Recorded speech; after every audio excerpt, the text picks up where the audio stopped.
I Great. think it's working. hmm Okay, welcome to Chromatic Minds. This is a new podcast where, hi, my name is Smadar Frisch, and I'm interviewing special synesthetes from all around the globe. This time we've got the lovely Dylan Jarvis. Ooh, it's beautiful. Yep. Dylan, how are you? I'm doing well. I'm doing well today. I was excited to get a chance to chat with you. I know we talked probably a month or so ago, but same day I put it on my calendar and I was like, yes, I'm definitely going to make sure that I prioritize time for this. Perfect, perfect.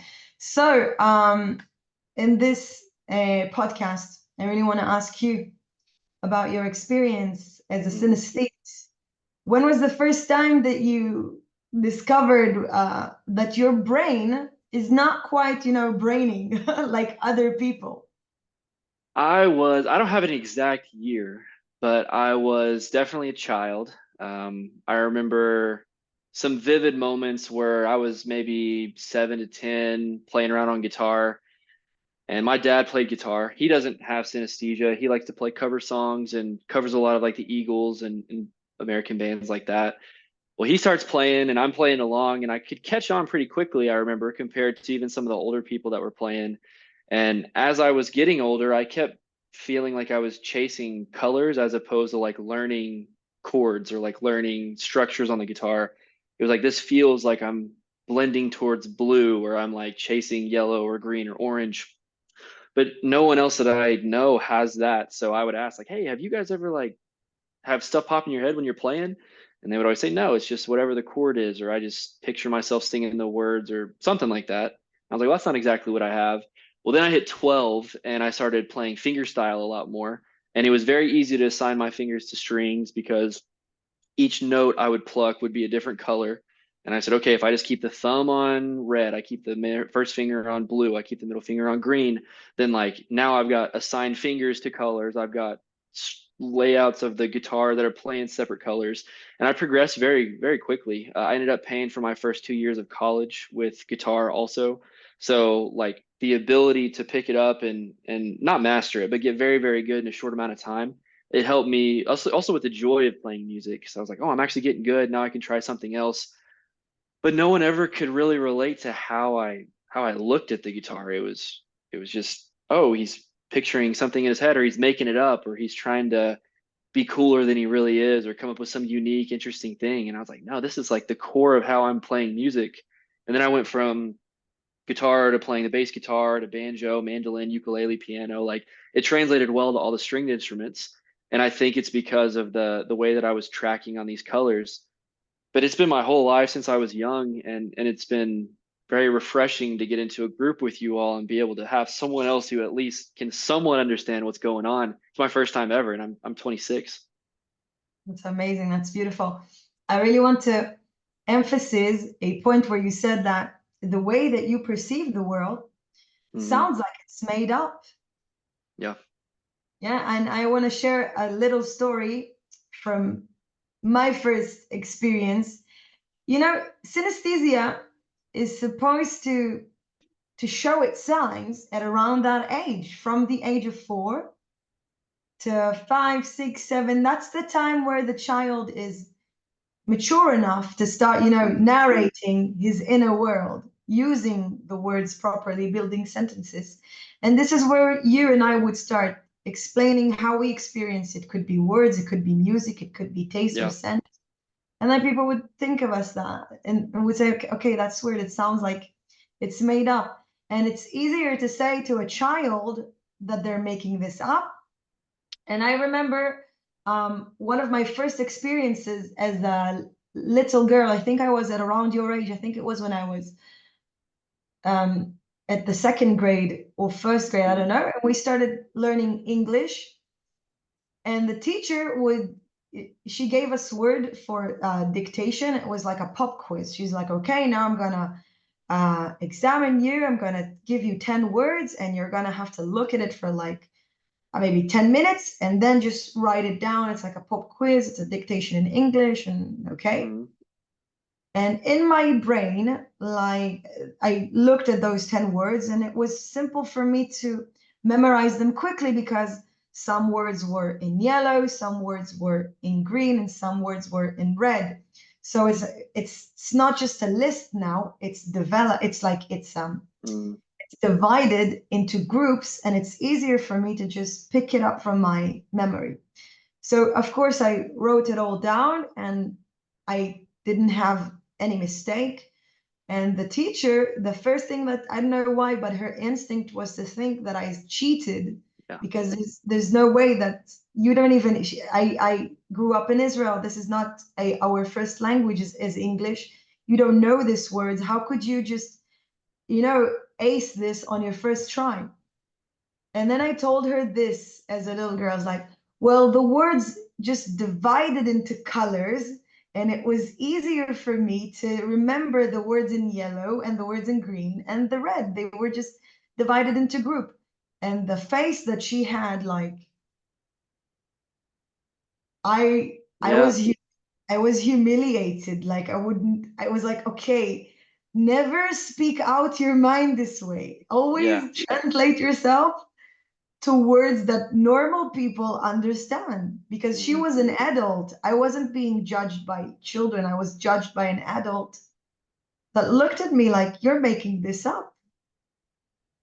It's frustrating. Yeah, I mean, I don't have a specific scenario like that, but I know that I'll go in and I'll do something, whether it's numbers associated with a color or it's chord progressions, and most of mine centralized in music. But for me to be able to say something and they'll be like, "Oh, that's kind of weird." I remember being like, "Oh, I'm never telling anybody this again." And then as I got older, it seemed like no one was really interested in it. It was more like, "Yeah, that's like you need to get that checked out, or you've got this or that." And then maybe I do. I've never been tested, but maybe I do have ADHD. Maybe I don't. But I do know that the colors will distract me throughout the day, and I'll be tracing or tracking or running after a yellow or a orange or a blue. Like music's playing in my head, and I'm following them, and it makes me kind of sporadic. Well, in high school, people just be like, "You're all over the place. Like, you just like sit still, be calm." And I was like, "How can I do that when I've got all this live music playing in my head with all these colors projected in front of me, and like the sky is pulsing and clouds are pulsing and I can see trees moving with like an extra layer of green on the outside. Like, how am I supposed to just like sit here when I'm watching like movies every single day?" But then you can't really go into depth there because it's like, oh, now he's crazy and he can't sit still. So I said, you know what? I'll just go home and sit in the room and do it on my own because this it's not very fun to talk about. Exactly. I know I was at around the same age as Hmm. well, where I was all over the place. The music was livid and vibrate in my brain. The thing is that even when people speak, I have hearing sound and hearing responses, synesthesia. Even when people Hmm. speak or when a chair moves, I hear the note, and it's like my brain becomes Shazam now. It tells me, Yeah. oh, that chair just squeaked, like, I don't know, Strawberry Fields by the Beatles. So Uh-huh. it starts now to play in my brain, and I would look distracted by the colors and the music. And Yeah. I personally also started playing when I was at a very young age. My brain just starts playing like I'm playing an instrument. um, and yes, I was recommended highly by the school teachers to be diagnosed for ADHD because of, Uh-huh. because they would tell my parents, like, your child is, she's not here, but somehow she's very focused when she needs to be focused and be alone. Because even Yeah. the other people thinking around me would have like a frequency that I would pick up on, and it Really? would, yeah, and it would just cause me a lot of distress. So of course I was diagnosed, and I don't have ADHD.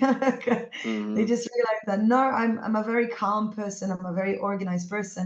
Yes, I am all over the place because of synesthesia. I'm able to Yeah. do a lot of multitasking, but this has nothing to do with ADHD. By the time where I was in my teens, because of the hormones that we have during that age, the synesthesia really goes wild at that time. Hmm. So it gradually, by the time that you hit your 20s, it becomes much more moderate to Hmm. control. And It'll amplify with stress also, and to me, exactly.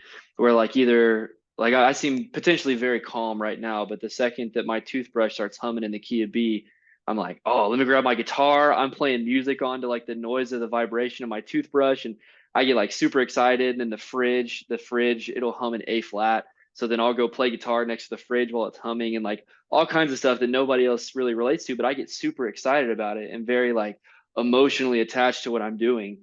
And when that would happen when I was younger, whether it was stress, whether it was my excitement of some sounds, I would just I lose it and I'd just be like, look at this and, da, da, da, da, and run around, and people would just say like, calm down. And that's where I would say I can't talk to these people. Like if you don't understand how exciting this is, I don't know if we're relating on like a deeper level. So I just go back to my room and I don't know, turn on the fan in the bathroom and play guitar along to the noise. It was for some people it's kind of weird. I think that for the synesthetes that would listen to this, it would be like, Yeah. ah, finally another person who Yeah. does that. I do the same thing. I have a friend that she has synesthesia, and she always tells me, Smadar, I am, I know something is wrong with our Mm-hmm. electrical devices in the house because they don't sound, they don't have the same frequency as they do. And I tell Mm-hmm. my husband, check that out. It's about to be broken. And he's like, I'm always right. Um, Really? That's okay. That's a little bit more in depth. I yeah. don't think I have it quite like that, but that's pretty cool. She's like a an electrician by ear. Yeah, and she's an electrician by ear. I mean, that would Yeah. be the accurate definition to that. And you said twice that you would go to your room and then find Mm-hmm. your balance there as a Mm-hmm. synesthete. How would you define, being a little bit like isolated for a while helps your synesthesia? Um, so there's a lot of outside noise, especially living in a city. And I live in Oklahoma, so it's not anywhere near to New York or California, but there still is quite a bit of traffic noise. There's lights outside humming, cars driving by, whatever. So if I can go into my room in a more isolated place, I feel like I get like a humming sound that becomes very prominent in my ears. It's not like the tinnitus or whatever it's called. It's more musical. And then from there, that's where I can close my eyes. And I feel like I see more when my eyes are closed. So I'll sit in my room with my eyes closed, just alone, and I get extremely vivid, like very colorful, very situational things that happen in my mind. But I don't get it as much in public unless I'm stressed. If I'm stressed from work, then I'll be driving down the road and I'll be having like a uh, what's it called, a conniption fit or whatever, where you're just like, whoa, what's going on? Like but if I'm not stressed, then I just go into my room and I turn the lights off, and I get a chance to really set deep into the colors. And it feels really good. It can be very relaxing, very meditative. And I need it. I have to do it, or I'll get too pent up. That's beautiful because at that point when I was 17, I think this is what I would do exactly after a day of being at school, of having exams and having all the Hmm. voices of everyone else around me, I would just come back home, play my music, and just Yeah. close my eyes and let the vision come. And that's the moment Yeah. where I decided to ask my friends, do you see that? Hmm. And they all said, no, we have no idea what you're talking about. We're just sitting in a dark room and listening to music, and we don't see anything comes to, nothing comes up, no colors, no vision, no visions, no Yeah. nothing. And this is when I started to think like, okay, I'm not looking at life Yeah. the same way that other people are looking at life. So Hmm. something is weird. I don't know, maybe it was my eureka moment, like Galileo Galilei, Yeah. At that point, I was like, yeah, my brain is not normal. This is not Hmm. something that people do. This is when I started investigating this subject, and that's when I realized there's a name. It's called synesthesia, and synesthetes look at this world. Wow, that was a life-changing Yeah. moment for me. I've got Um, I've got quite a bit of lamps, if you can see, like around the house, and I mhm. specifically got them because I attached them to my Google Home. So my Google will now turn those to different colors. So I can say, like, I can't say it now or it'll do it, but like, hey Google, and then it'll pop up and I'll say turn lights blue or turn lights green. And when I'm listening to music through my speaker, I turn the whole house to specific colors, and then I play like I solo or play guitar over the top of it.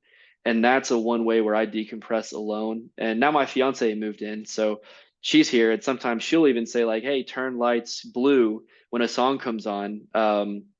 And whether it's right or wrong, it's very thoughtful. So I'll be Yeah. able to play music over it, and then she gets to change that or change the color of the place. But it'll almost blends into like the technology I buy because I want everything to be cohesive in my mind. And it's very helpful. I like it because I can just change this light, close the door, and then play guitar, and she can do whatever she's doing. But I've got my full experience in here alone.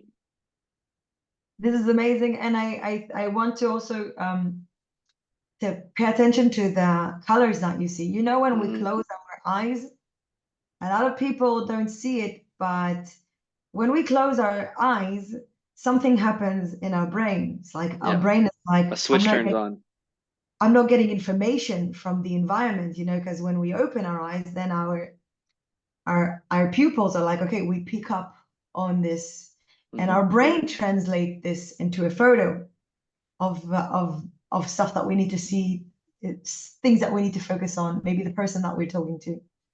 As a synesthete, this is a narration that happens, like it feels to me at the back of my brain, like, but whenever I blink, that like when I close my eyes, there's the synesthete world, there's the real world. Like it Hmm. happens like this. It's like it flicks always. It flickers. And the thing is that most people, when they close their eyes, they're supposed to see like the RGB color, like the red, green, blue color, which is the basis color of colors in the world.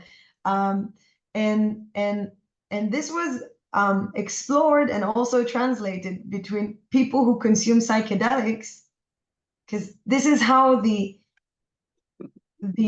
pioneers of synesthesia realized that this syndrome Yeah. exists through giving people psychedelics and asking them, what do you see, and investigating their response, what happens in the brain when they're under the influence of these substances. So we're supposed to see these colors flying at us, but not many people see it. But synesthete people see it much more vividly, Hmm. much like people that consume psychedelics and are right now like entering this sort of a trance. And nowadays, with the appropriate technology that we have, we do know that, like, if to quote Nikola Tesla, everything around us in this world is just frequencies and vibrations. Even our voice, you and I mean, at Hmm. the end, we have to do like a selfie with all of our instruments. Yeah. This is insane. we we have the same instruments in our house. Uh-huh. Um, and our vocal cords, it's just like a guitar. The first bone in the human body as fetuses to grow is the one inside our ear. It's the Hmm. one that vibrates when we hear sound. And this is what makes a difference between a fetus and a baby. That's when the neurons in his head start to vibrate and translate sounds. That's when it starts becoming a human baby. It starts Interesting. listening to the ambience around him and then picking up on his mother's voice. So what makes us human? It's this, the ability to feel sound. And as synesthetes, you and I are able to also see sound being translated towards us. This is something crazy because I see people's voices. Do you see people's voices too? No, not a lot unless they're singing. I do, but just casually talking, I don't generally see anything there. Um, it's all related to either music or letters or numbers. But tell me more about yours. When you hear people talk, what do you see? Like I said, I see your voice. I see the pattern of your voice. It could be in a geometric shape or in a spheric Okay. shape. Yeah, every person has their own. It's like, you know, when you write music, Uh-huh. you have the chart that where you write the tempo of the Interesting. Yeah. melody. So every person speaking a different tempo. And I see it in it's like a metronome in my head. Tick, tock, tick, tick. Just translates their voice into sound, into music, and I see the colors. So usually women have more of bright, purple pink sound, sometimes yellow, sometimes light green, but men has like a more of a deep sound. I think it has to do with with them being more tall or them being more wider than women. Yeah. So usually men have like more of a blue brown dark green sound to me, orange, rather than women. So sometimes I talk to people and I see the frequency of their voice. And there's one thing that I wanted to ask you. You seem to be experiencing emotions through music, also in color, because what Yes.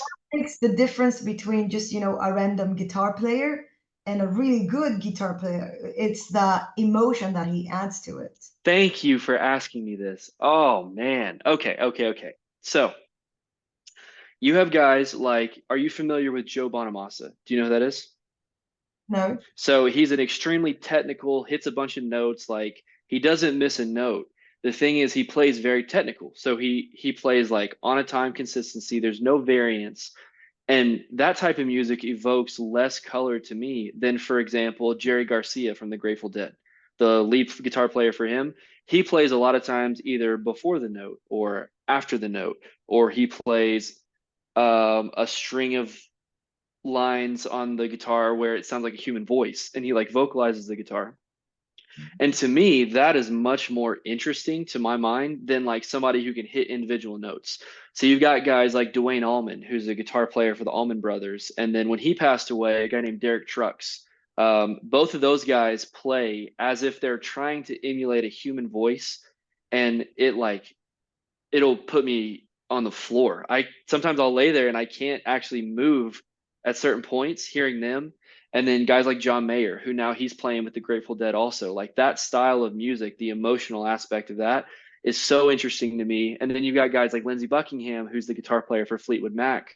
The way that he plays is incredible. There's a guy named Edgar Cruz, who's a local Oklahoma City person who plays the nylon string guitar. So a lot of classical style.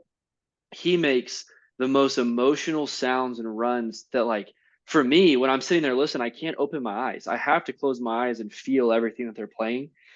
But then you hear guys like the Joe Bonamassa, the very highly technical people, where it's like, even for me, I see a little bit, I don't see a ton, it's good, it's okay. In reality, they're very technical and probably some of the best guitar players ever. But I don't categorize them at that because the emotional response is not something that is maybe as important to them as all the individual notes, but to me, it's the most important part of playing. So whenever I play, I listen to a lot of Marvin Gaye, Otis Redding, Ray Charles, like old school singers. Aretha Franklin's a huge one. And then I listen to guitar players like Jerry Garcia, like John Mayer, like Derek Trucks, like this style of music where it's very vocal and it's emulating a human voice most of the time. But also they they know like at the core, I think they all probably have synesthesia, but at the core, they know like we moved to these specific notes because these colors are within the same color block as the chord I'm playing. And that is like extremely impressive. And it makes more sense to me than just like shredding or playing guitar. And for the banjos, the same way. People who play slower banjo with more slides, it means more to me than like Ricky Skaggs or somebody who can just play like super fast all the time. Um, so no one's ever asked me that before, though. People always ask me like, "Why do you like guitar? Who do you like?" But not what separates these people. So I appreciate you asking me What's something up along the is, lines of that. yeah, and I'm asking that why is it separate? Because the thing is that it's true. The Yeah. world, music and the world just vibrates around us. And today we have like actual machines and transmitters that can show Hmm. you that a certain frequency and the vibration of it, and also add like a color to it. Yeah. Um, and people with synesthesia, that they can see that, they obviously can make an emotion, go through in a much more sharper way through an instrument. Yeah. This is something also that, I when you go and you learn how to play music, classical music, when it comes to Hmm. classical, you need a lot of discipline, a lot of knowledge. But at the end of the day, when you've reached a certain level, you will go to master class, and the people that would, you know, teach you Yeah. on these master class, the masters, they're going to tell you, forget about everything you've learned there. Music Yeah. comes from here. The beat comes from here. Yeah. So I don't And want you to be mechanic. You need to yeah, feel it. This is what makes the difference between just a player and an artist. They yeah. feel the music. And I think that there's something to say of people with synesthesia that helps with improvising. So you have people that learn specific notes, they play those notes, they play cover songs, they do whatever it takes to like, I know what notes I'm playing and I'm going to get it done because I like playing music. But one thing that I've been really interested in is John Mayer playing with the Grateful Dead as Dead and Company. They're playing a lot of shows at the Sphere in Vegas. It's like this big LED golf ball looking thing in the middle of Las Vegas. And what he does is he doesn't actually play anything set. Like he goes into these shows knowing like here's the basis of what we're going to play. A lot of the Grateful Dead did the same thing of like we're going to play these specific chords, but when we solo, it's whatever you're feeling, you play it. And I think that if you're saying, okay, if I'm in a blue, green, red situation and playing guitar, then you're like, well, there is a blue, green, and red, but I can throw in certain notes of purple and I can throw in certain notes of orange as long as I get back to the blue, green, red core of the music. And what that allows you to do is you can play all kinds of notes that would not normally be in a traditional major or minor scale or a traditional pentatonic. You can play all along the guitar from the top to the bottom while knowing like here's where I need to be, but I can also branch out and play these extra notes. And you're being guided by these specific colors that are almost telling you like, hey, let's go this way a little bit. And then you go over here and it's like, well, let's go ahead and come back. And it gives you really good discernment on making sure that your music stays, I keep saying cohesive, but it stays like what it needs to be. You can also take some chances and you can take some risks and you can try some stuff and you know that it's going to work, which is very difficult to explain when people don't understand colors and they don't understand really what synesthesia is. They're like, I don't know how you teach that. And it's like, I don't know how I teach that either. But people like us, we know it and it makes sense. But when I hear him play, I can tell what he's doing in his mind and I can see from his position like what he's actually playing.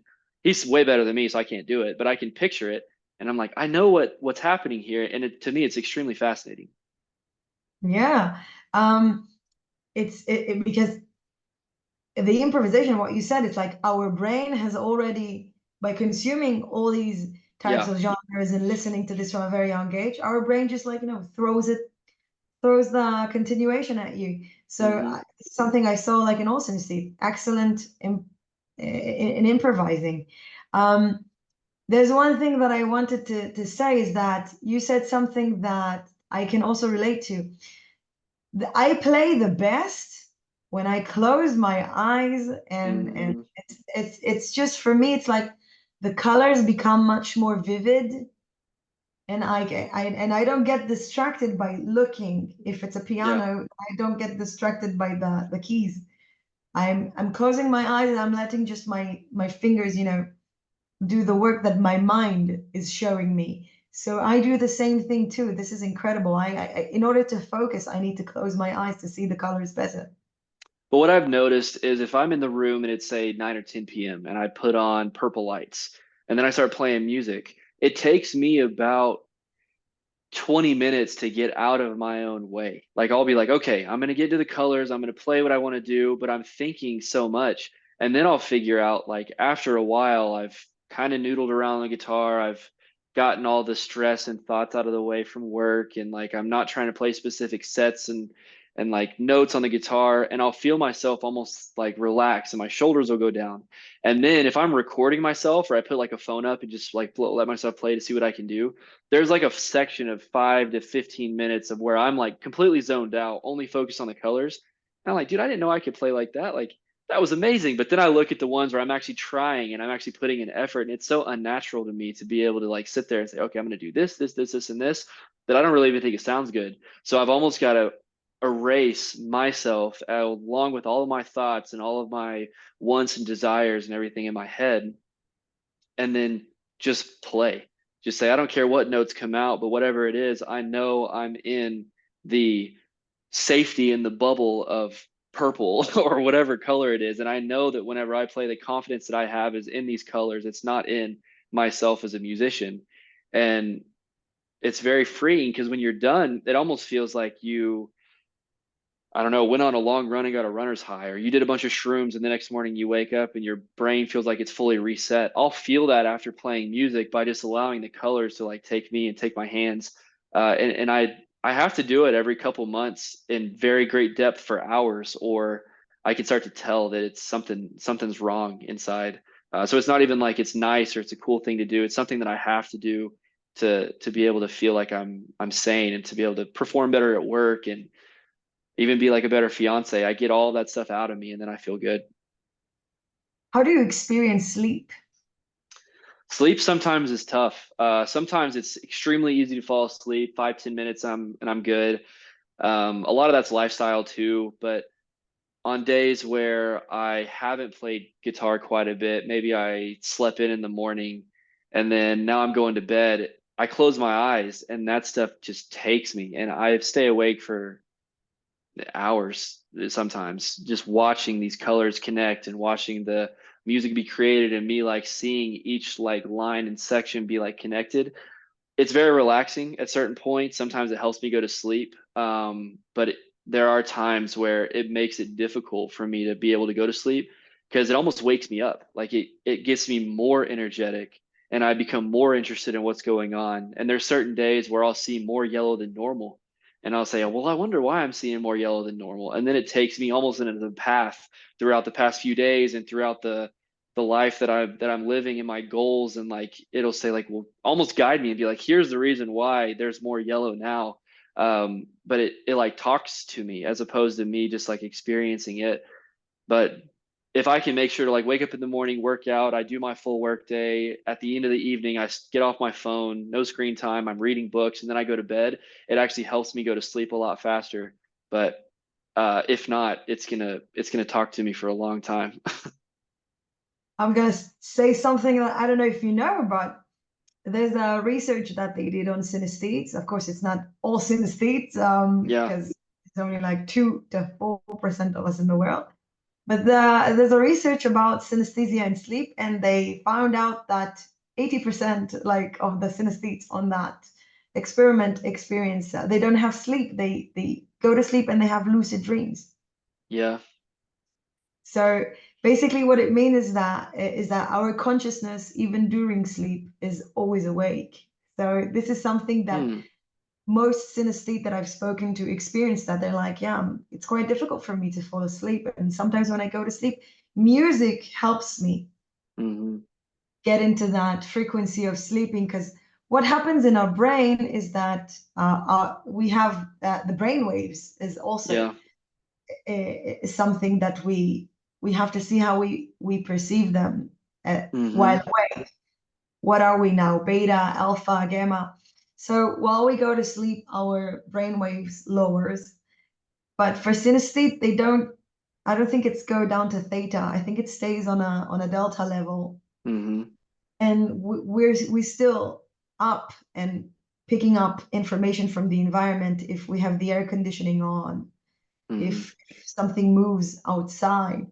But it's really good to I personally think that it's really good to fall asleep with music at the record because it gives you this Yeah. piece of um I uh actually I have one more thing to say about that because what'll happen with me is I won't have negative lucid dreams. Like a lot of people will have bad experience with it, but I will at times almost come out of my body and see myself sleeping. But that's all it oh, is. projection. It's not where it's like anything else happens or I get like the sleep paralysis.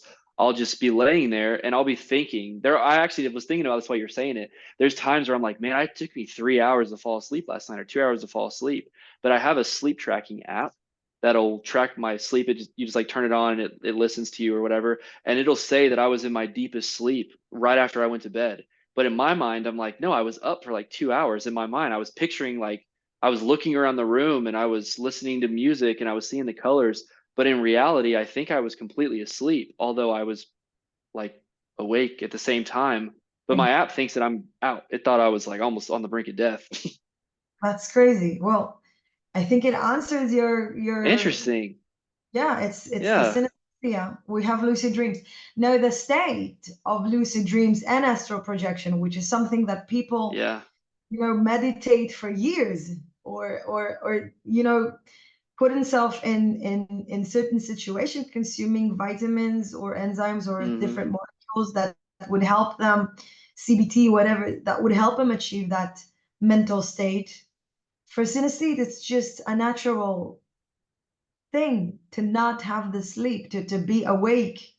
Sometimes I go to sleep and I'm like, my brain is still awake, my body is asleep, and I'll do the same thing. My consciousness could do astral projection and detach itself from the body, have a look around. I usually Yeah. see my husband is asleep and I go back to sleep because I know it's not the time to wake up now if he's still here. Um, but let me tell you another thing that is interesting. We have both of our eyes located here, Mm-hmm. right? We've got two eyes. Yeah. What do they do throughout the day? Well, the eyes receive melatonin from the sun. Okay. We take the sun energy, it hits our eyes right into our brain to the third eye, which is an endocrinal gland called the pineal gland, which Okay. looks like an eye, but it's right at the center of our brain. This gland had been spoken a lot about, in ancient Egypt, the third eye, and in Buddhism, like the crown chakra, but the main significance and action of the third eye is to accumulate the melatonin and secrete it while we go to sleep, and the moon helps it. So, and the melatonin, what it does is it's a growth hormone. This is a really important thing for our brain because this is what gives us serotonin and endorphin and dopamine. Yeah. So it really helps us expand our empathy towards our environment, and I think it's really fascinating that most synesthetes really find it peaceful to have concentration during the night or when our eyes are shut, because we can really focus on this, on our Mm-hmm. third eye. And you're not the first synesthete to say this, obviously, as the interviewers also would probably say. Yeah. But there's something about this, is something I want to ask you. There's something about silence that isn't silent to us, but is very captivating. How would you describe it? It's extremely peaceful. So there are times where when I'll go into my room, instead of playing music and seeing colors, it'll be nothing. It'll just be completely quiet. And I create everything inside of my head. So like I'm playing the music in my head with the colors, with the sounds, I'm tracking, I'm feeling like the pressure and like the movement, but there's no noise going on. And I can tell extra when I'm stressed. I'll come home, I'll close all the windows, I'll turn all the lights off and sit on the couch and I'll just sit there for like 45 minutes in one spot with my eyes closed, but I'm not asleep. But when I open my eyes, I almost feel more rested than if I did actually go to sleep because I'm starting to feel and like develop everything that's inside of my brain. But there are times where I just need silence. And I'm very extroverted, so I like talking and going out. But when I come home after, like I work in sales, so a lot of it's talking and outbound stuff. And then whenever I come back home and sit down, I don't want anything. I want either music or I want no talking. I want to just sit and relax. Sometimes I don't even want to play music, specifically an instrument, because it's noise. And I'm like, well, how does that make sense if all my synesthesia is attached to music? But there's also some way that it's attached to silence. I feel like it's not just attached to something creating noise or creating vibrations. It's attached to the removal of it too, which is it's very peaceful, and sometimes it can be a little unsettling. Like as I sit there and I'm completely in the silence and I'm picturing all this stuff, it's like it can create like an anxiety as if I shouldn't be, like I'm on the wrong planet or no one else can understand this. Why am I the only one that gets this? Why am I the only one that feels like that they feel safety in this? I don't know. It can create a little bit of not good feelings. But to me, synesthesia is not always a good thing. There are times where I have very negative effects with it also. So I don't know if that's unique to just me, but um, For instance, which times? Well, I can give you a specific example. So I have a playlist on my Spotify called Synesthesia. Oh, this And is beautiful. in We need for you also at the end of this to share like all the music that you like, your yeah, playlist, everything. You playing specifically, you playing. I want to hear that. yeah, I'll play you something over here. But there's a there's a guy named Tom Mish, if you know who that is. Of course, I know him. He's Yeah, amazing. Tom Mish, I think he speaks to synesthesia probably the most out of any Yeah. artist. But there's an album he has. It's What Kind of Music is like the him and Yusuf Days, he's a drummer. They play. Well, that album I can't listen to it if I'm around anybody because it like locks my body up. I'll get like stuck is what it feels like. So I was driving down the road and I was like, you know what? I'm just gonna listen to this playlist.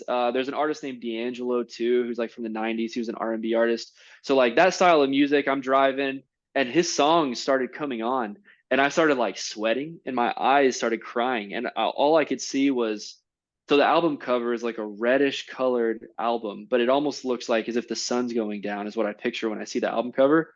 So I'm driving, it's like 4 p.m. and the sky starts turning like this purplish red color and I can see the clouds like starting to pulse and it's going with it's hitting with the drums, but the sky's pulsing with there's like this high overdrive bass guitar that they're playing or something. And it's like pulsing in two different ways. And I'm picturing the whole thing with my eyes open. And I'm driving thinking, I shouldn't be seeing this. This should be when I'm at home alone with my eyes closed. And I'm going 75 down the interstate or 80 or whatever it is. And then the ground starts to like move like this. So now as I'm driving in a straight line in a vehicle, I can feel the ground like moving. The music's pulsing. I'm crying. The sky is pulsing and the cloud is going to the drum beat. And I'm like, this is not normal. And it starts making me feel like an insecurity. Like maybe I'm not safe to drive right now, or I don't know what it is, but I can feel everything moving and my chest is like pounding super hard. And then if you look on your Apple Watch, it'll give you like a heart rating monitor. My heart rate went up like 20 beats per minute. So I'm just pull over on the side of the road and I had to once I got off the interstate, I exited and parked and I just sat there and for pretty much half the album, I just like let it like take me. It was probably 30 minutes, 20 or 30 minutes. I can't remember how long the album is, but it's like hitting me hard and I'm just sitting there holding the steering wheel and it was something that was way too overwhelming for me to be able to handle in that moment. And then I felt almost like a euphoric feeling. So whenever, for example, if you take magic mushrooms or you take any sort of psychedelic, you sort of hit this incline where you're like struggling super hard to get to the peak, and then it's an extreme feeling of euphoria. And it's the same thing that I felt whenever I was doing this. I was like hitting that wall, and it was almost as if somebody was like punching through me. And I was like, just hang on, like you can get through this. You've done this before in other settings, but like in this specific moment while driving, you need to keep it together.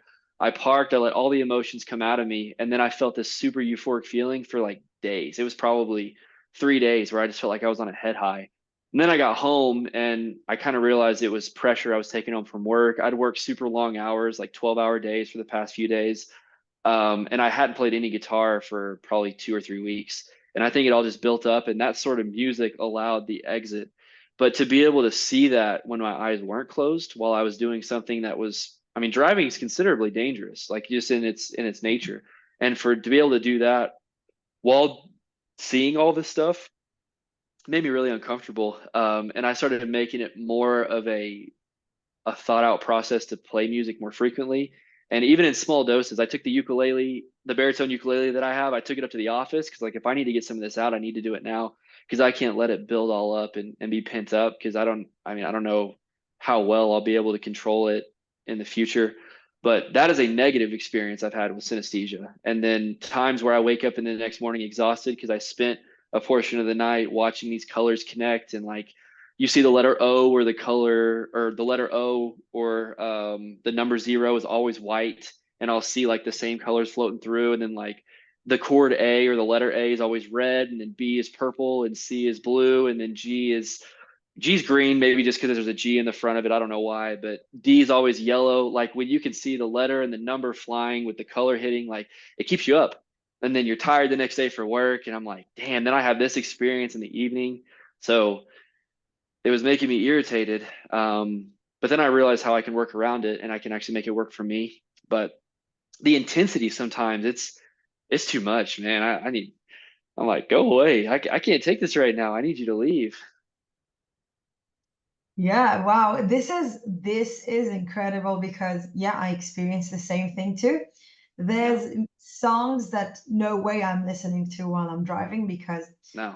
sometimes certain notes and certain I don't even know which note is it to could be like a combination like Adagio by Albinonia. I cannot listen to that. It's like it's something that Yeah. it's making me see black, like you said. Like Yeah. I can't see anything, and then it makes me get so emotional that I would start crying, and Yeah. if it was to appear while I was writing, it would be like I was in a trance right now because I'll be hooked by the colors that I'm seeing. Yeah. And there's something that I would like because I am investigating synesthesia to the fullest, Yeah.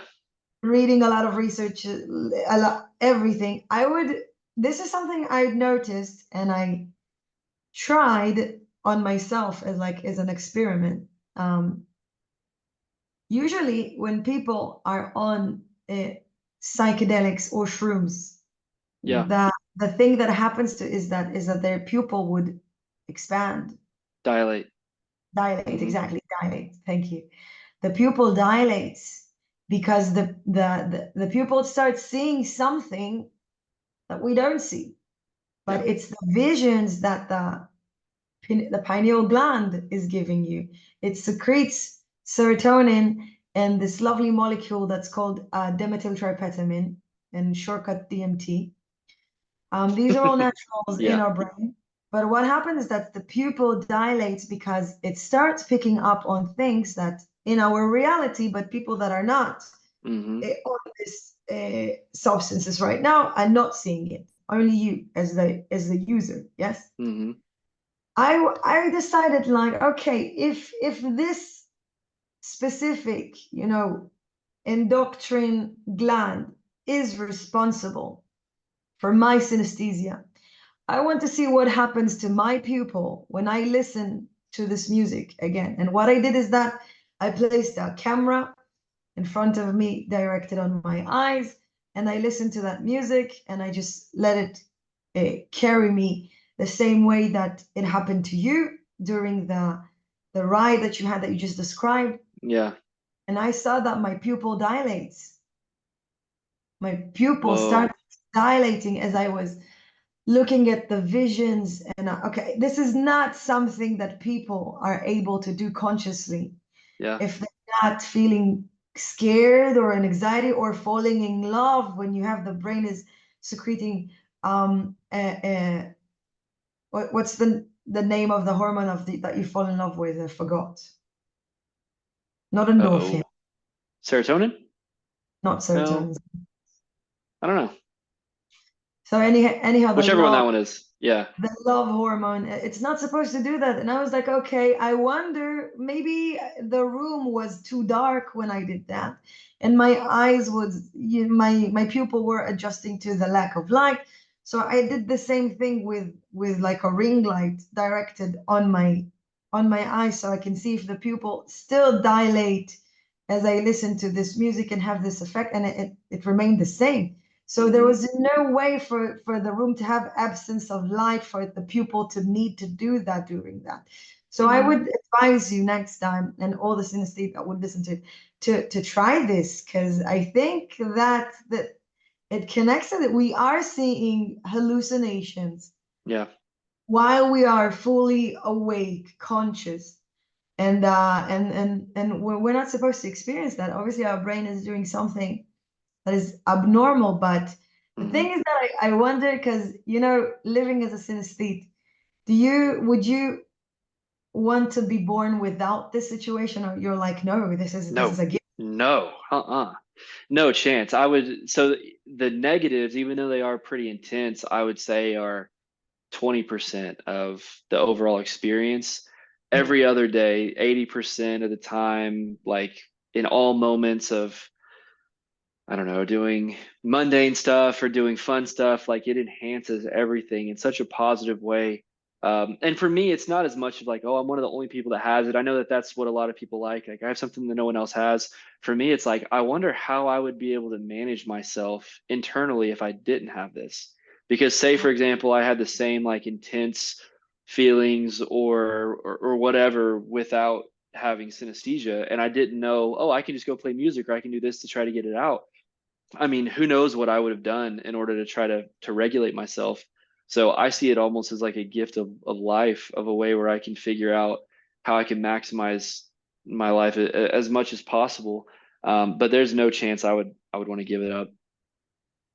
Exactly, because you know, this if there's something that um the researchers have like, you know, concluded of synesthesia is that it's a neurological disorder, Yeah. but one where those that have it don't suffer from it. No, It's like it's we not a we like suffer. it a lot. Yeah. On the One. contrary, it gives them disabilities that makes them, you know, like superhumans. They have Yeah. skills, they know how to, like you said, regulate themselves in a different way, in a much more expanded way in this life. Hmm. Yeah, and I have a lot of things like, for example, I was really into the Rubik's Cube for a while just because of the colors, but I had a little chain that I would carry with me as a Yeah. Rubik's Cube, and people were always like, "Oh, like you like doing the cube, you like doing this, that," and I was like, "Well, really, the thing is like how colorful it is, and how easily you can shift those colors." In my mind, is like it's a representation to me of like this is what I see inside of my brain, or like I've just got a bouncy ball right here next to my office. I don't ever bounce it. I just set it here. But look at this. This is what it feels like whenever I feel these colors going through me. So like these little representations of saying I could take a Rubik's Cube and I can move these colors wherever I want with 100% control, and I can make something like a whole side orange or a whole side blue. In my mind, I can do that with these colors and these sounds, and I can organize them to one side or the other, and I can blend them, or I can make them look like this bouncy ball where they're all blended together, or like the planet Jupiter in my mind. I picture something like that where like you've got a giant swirl in the middle and all these other colors that are blending around. Like they're just ways for me to try to express like here's how I feel. And if you show somebody a swirly bouncy ball, they're not going to be like, "Oh, I get it." But it's like this is really what I feel like right now. I wish I could convey more to you, but at the end of the day, this Rubik's cube is all that I can do to explain.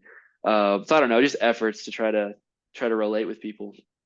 Wow. If this is there's something that is repetitive in my life is that the words cannot express how I feel, Yeah, but I music, know. specific notes. Sometimes I'm telling people that I love you like a G major 7, and I miss you like C minor. And then for me, it's like this is Yeah, how my soul vibrates through these sounds. yeah, As a synesthete with that, you know, specific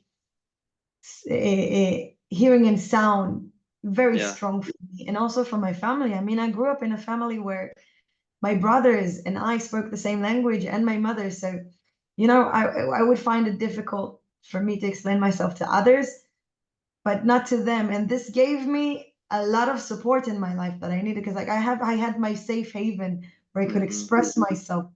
What was your safe haven throughout life? I see that your fiance already understood your vibe and she's vibing to hmm it, and that's beautiful. But what was your safe haven before that?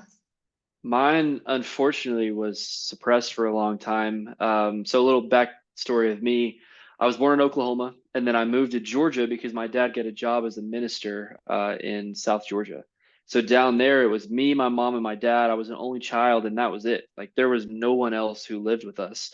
My grandpa lived in Panama City, Florida, so he was 4 or so hours away. But in Georgia, we had no other relatives.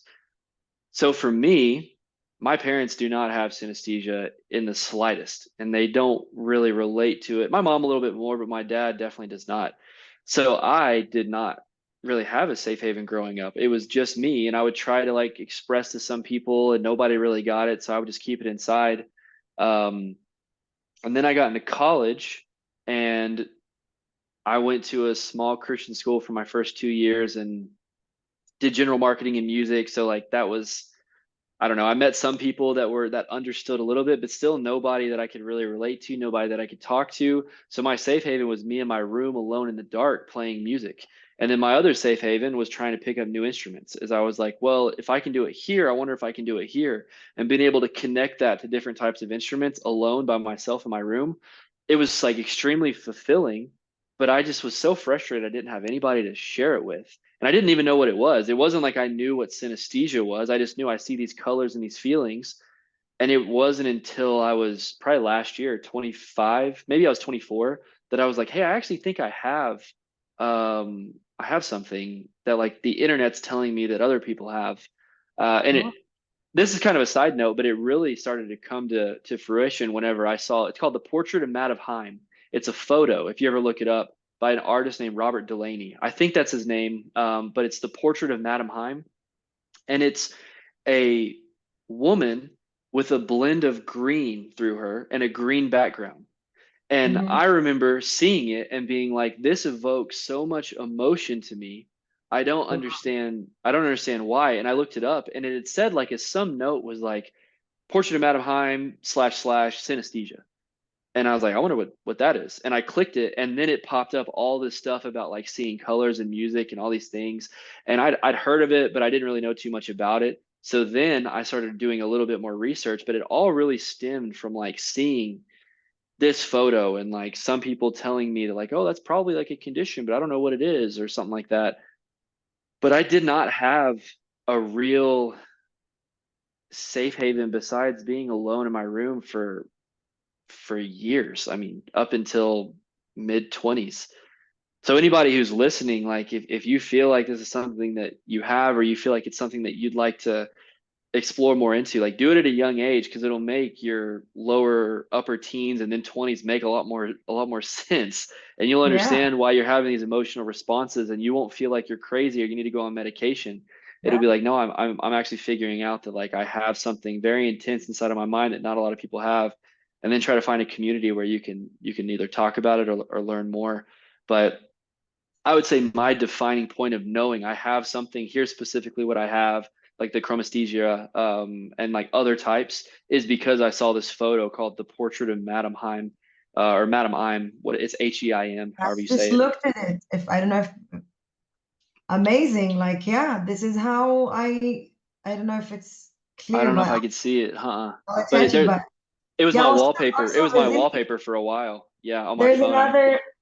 another artist. His name is Vasily Kandinsky. He's very famous. He's a synesthete. He's like I'm drawing like my synesthesia. What's his And name? Vasily Kandinsky, and I think you will be blown away to see how much his art resemble this one by Robert Delaney. Yeah. It's Okay. crazy. We have, by the way, on the podcast, we're going to have a lot of artists that are synesthetes that do exactly this. I would love it. Yeah. Art. Anything that you can see, send them over to me because I want to check them out. If there's something that I would say is like, I look at still objects, whether it's a photo or not photo, but paintings, and I would hear music Hmm. also. So I think you're experiencing the same thing. There's a composer. There's a lot of composers that had synesthesia. Mozart was one of them too. Hmm. Um, but there's one composer that I don't know if he knew it, but his best friend Eric Satie had synesthesia. Claude Debussy, he's a French composer, Yeah, and I know him. so he's like he said, I paint, I compose the things that I see, whether it's looking at the moon and composing how the moon sounds, which gave us this beautiful piece he has, which called Clair de Lune, which Hmm. every city could relate. Hmm. Yeah, I that love that song. I love it this is so how the much. moon sounds. This is what it sounds exactly, staring into the moon. He has a lot of beautiful pieces about the forest, the clouds, and all he said, all I did was going to those places and just compose them as I hear nature. And he said there's a beautiful quote of him, and he said, music is the silence between the notes. And this is something that synesthetes could relate to, because when I go outdoors, and I really love going outdoors and just getting away from the noise of the city, of the highways, of human beings all around me. Is that I really, this is what I do too. I go outside and there's always a ukulele at the back of my car, like at Yeah. the and I go with a musical instrument and I sit down and I just let the music come to me and I play it. I play what's in nature. I'm not Hmm. making something out of my own. And thank God we have music, because this would be your safe haven Yeah. and my safe haven too. But at some point it's like I said, it's our eureka moment. We know it's not just, it's something beyond that. The way that I'm seeing the world and feeling it this way, it's something beyond that. And of course, realizing it from a very young age would help us, of course, not feel weird. I mean, imagine telling people that the fact that they can't sleep properly, it's because of synesthesia. There's no amount of pills you would take. No. Nothing could make you fall asleep normally or regulate your sleep. No, no, no. This dealing with the fact like, okay, I'm gonna go to sleep and my consciousness will always be awake. It's gonna be a lucid dream. Yeah. So what else can I do during sleep? So a lot of musicians and even scientists, they kept on working in their brain while they were sleeping. Like Paul Hmm. McCartney, he went to sleep. Hmm. He dreamt about the song yesterday. He woke up and he just wrote it down. And Yeah. I think this is something that I often do a lot when I go to sleep. This is something my brothers tell me that they do too. I go to sleep, I practice on my music, and then I wake up. Yeah. I like So the process of going to sleep, which is really frustrating sometimes when it's like, okay, I need to go to bed, but like I'm so excited sometimes throughout the day to get to the place where I can lay down to go to sleep. And then in the moment, it's not like, oh, I'm frustrated, I can't fall asleep. It's like I'm in like the most beautiful place of bliss, falling asleep. And that's where like I say there's negatives and positives. Even sometimes in the negative moments, you're still like, this is amazing. Like that I get to lay here and I get to see this and feel this and I'm experiencing all this. And then you wake up the next morning and it's like, dude, I'm so tired. I I just yeah. laid up all night looking at these colors. But then you think, well, the alternative would be that I didn't see everything and I didn't experience that. So I'd much rather just be tired in the morning and be able to do that every night. So you can try to find a silver lining even in like the most negative times, which goes back to the fact that no, I would never want to get rid of this. I would But a never. lot of creativity comes out right whenever you're on your way to go to sleep. It's like you can process things. Um, it's just so calming and peaceful and picture a lot of nature in your head and your mind and rivers and trees and sounds Yeah. of birds. Like it's it's very fun to experience. It really is. And it's a part of synesthesia. It's not something that you could, turn off. No, no, I'll just not even need if you to. tried. And what the beauty about this is that it's exactly what you said, the creativity. This is what Yeah. makes us truly individual, truly unique, the way that we can express. I have a question because you've spoken about seeing like an aura Hmm. coming from a tree. Would you say that you can hear plants or trees and know what their, mental condition is? I've heard of people say that, and I would say for me, overall, no. But there are times where, depending on the setting that I'm in, like if I'm in the will like in Colorado in the woods and I'm in the middle of super tall trees with plants flowing, I can begin to hear some music being played from the trees and I can see like a little color outline around the tree or around the trunk of like what I'm picturing in my head. But I wouldn't say it's a super frequent thing. So overall, no, but I have done it before, and I do know that it's a thing for some people. Do you have that experience? Well, I live in Israel, and Israel used to be a desert. Yeah, If there's one thing that I really hated growing up is plants, because their sound really? pissed me off, because I can feel when they're not hydrated properly and they literally scream for water. No, I've never done that. It's like a ticking sound, and it would drive me mad. And this is why I don't know why my mom is like, no, I don't want regular plants. They're noisy. I prefer the plastic ones. She always say that. And well, a recent discovery at I think at the University of Tel Aviv, They discovered that that plants create a sound, and that sound Whoa. makes a frequency, and it has its own vibration. And they really what they do is that they talk all day long with each other too. If a tomato doesn't want to be eaten, then she would say that when she's not ripe enough to be eaten, when it needs more water. And there's actually a device that they invented that picks up on that sound that the plants and vegetables and fruits make, and it translated into frequency and color, which is, I was like blown away, like, yeah, this is how I experience them. Um, Wow. and then I grew up, I got married, and we have a backyard, which is something that I didn't have growing up in an apartment in the city, in a very loud city. And I know, like, I was conversing with my husband, should we get plants? And I'm like, no, no, no, no, no, we can't, because I'm not gonna know when to water them enough, yes or no, that they're gonna drive me mad. And we didn't have any trees growing or anything up until 2020, where I was like, Hmm. okay, I'm at home, quarantine, I was bored. I got a gift from a friend of mine, a tree, and I planted it, and it wasn't that bad. I know exactly when to water my plants, and they thrive and they grow so beautifully. I feel empathy from them when Yeah. I approach them. It's like trees and plants, they have memory towards humans. If they like you, they Hmm. express that to you, which is very different from the other plants and the other trees that I would see outside as I go. Of course, it's this is not a tree that I planted, and I'm not the one watering it, but the sound of it, I didn't like it. And when you said that you experience most and like in the area where you live, I imagine that it's very green, that it's very vivid.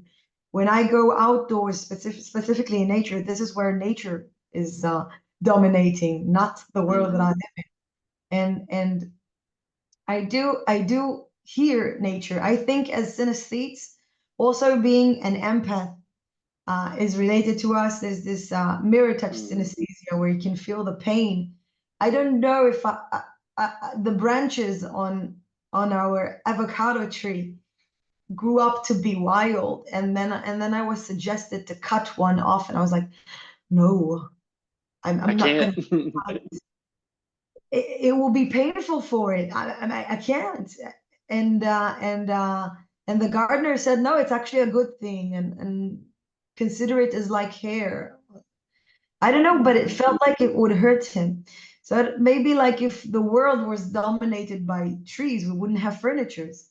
Sorry, if the world was dominated by synesthetes, we wouldn't have furnitures, because I personally, Yeah. I feel what every plant and every trees and every flower feels like.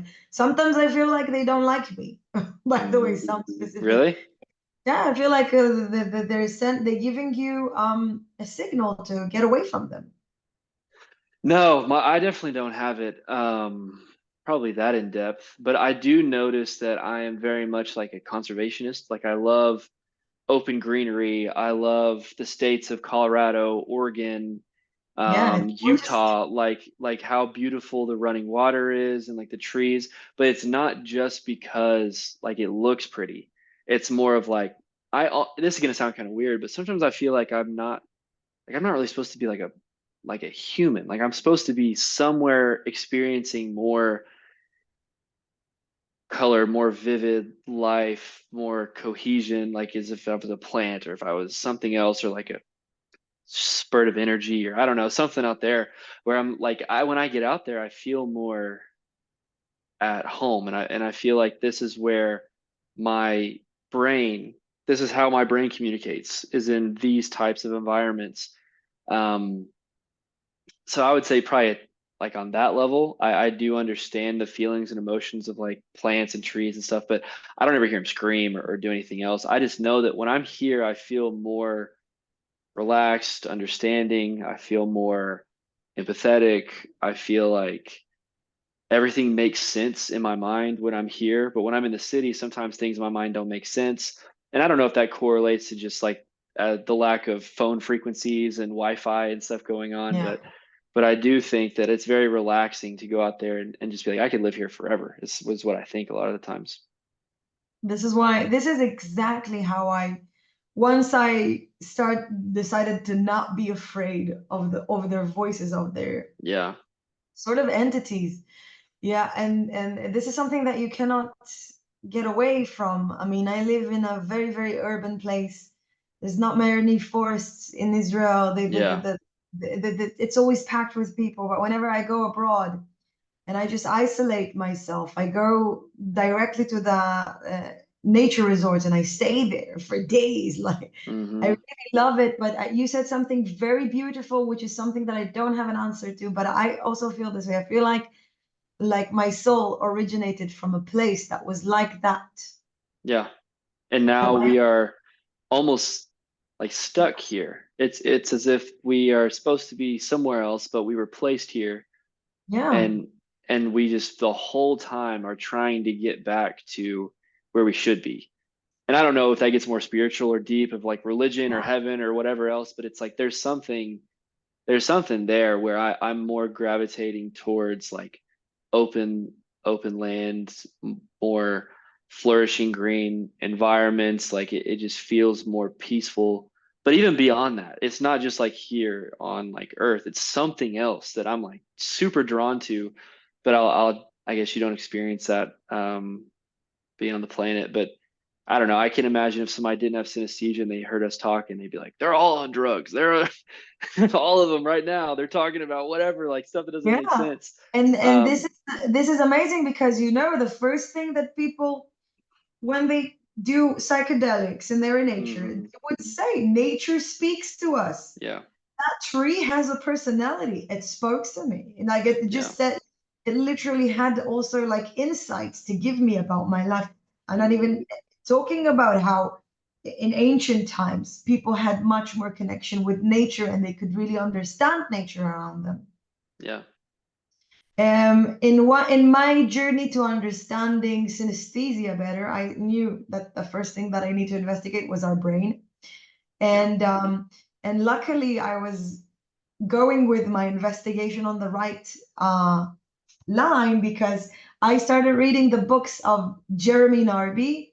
He's I think Canadian and Norwegian anthropologist, and he has a book called The Cosmic Serpent.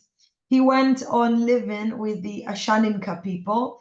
They live at the path of the Amazonas.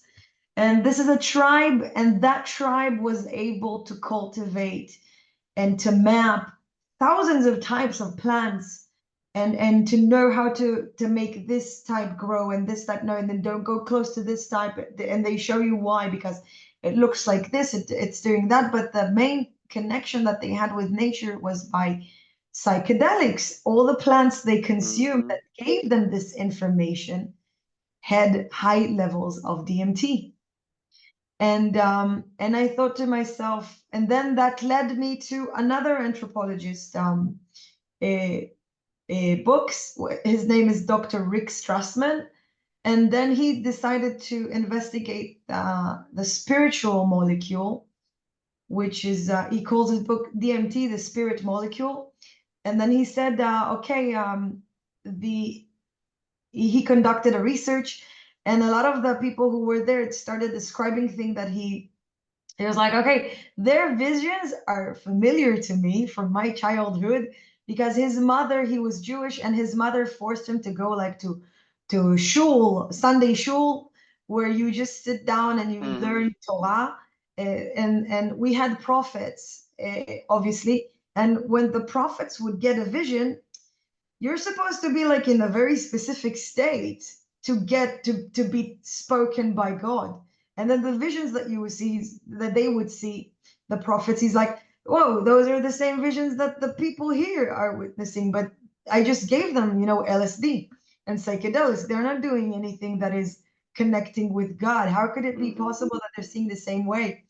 So this led me into investigating all of our prophets from our religious writings, and most of them were at the surrounding of a tree called It's a shita, the tree of shita. I don't know how to say it in English. I'll write it later. Okay. But that tree is very common in Israel. It has over 300,000 of types throughout the entire region of the Middle East. If you burn it, you would experience a psychedelic event. And this is exactly the molecule that they were learning. And this is Yeah. crazy because there's something about nature that even in nature, in those trees, in those plants, that there's psychedelics in there. Of course, when we don't touch them and when we're far away from pollution, maybe these trees, they don't have to be burned down or smoked in order for us to experience it. But they somehow provoke, this is something I noticed with more synesthetes, that in nature, they feel like, whoa, my synesthesia is intensifying. Yeah. I think Maybe there's because also something to say about like everything in moderation. Where if you take any form of a psychedelic drug in a moderate amount just to enhance what you have and to experience like whatever else that you're wanting to experience or have maybe ways of working through frustration or anger or pain. Like I think in moderation, really almost not everything, but almost everything is good. It's where you have people that take way too much all the time, and it kind of ruins it that's for everybody else. not Because like in my recommend. in my job now, like it's been since really college or a little bit after that I've been able to really experience a lot of that. Because at our work, like it's criminalized. I mean, a lot of drugs are, but it's just because a lot of people don't have an ability to stop and say like, no, let's go ahead and stop here. Like I'm taking it for a specific purpose because I want to let my synesthesia sort of run wild for a certain amount of time. And then the next person comes and he's like, well, I'm going to take it so I can go visit the devil and then or whatever else they take, like huge grams, like huge doses of stuff. And I just feel like it ruins it for everybody. But that's just a little I, side I tangent that I personally, have. I personally never consumed anything of this sort. Really? Uh, but I will have other synesthetes here that have Yeah. done these experiments, and they say like we saw the world the same way. With not a lot, with really not like a ton. Yeah, I it's mean, like you don't have to the go in. world was the same. Yeah, it's crazy. But It's crazy. It is crazy. that's all. That was my tangent. I also want to say something as a woman. By the way, there's more women synesthetes than men that are I didn't know synesthetes. that. Hmm.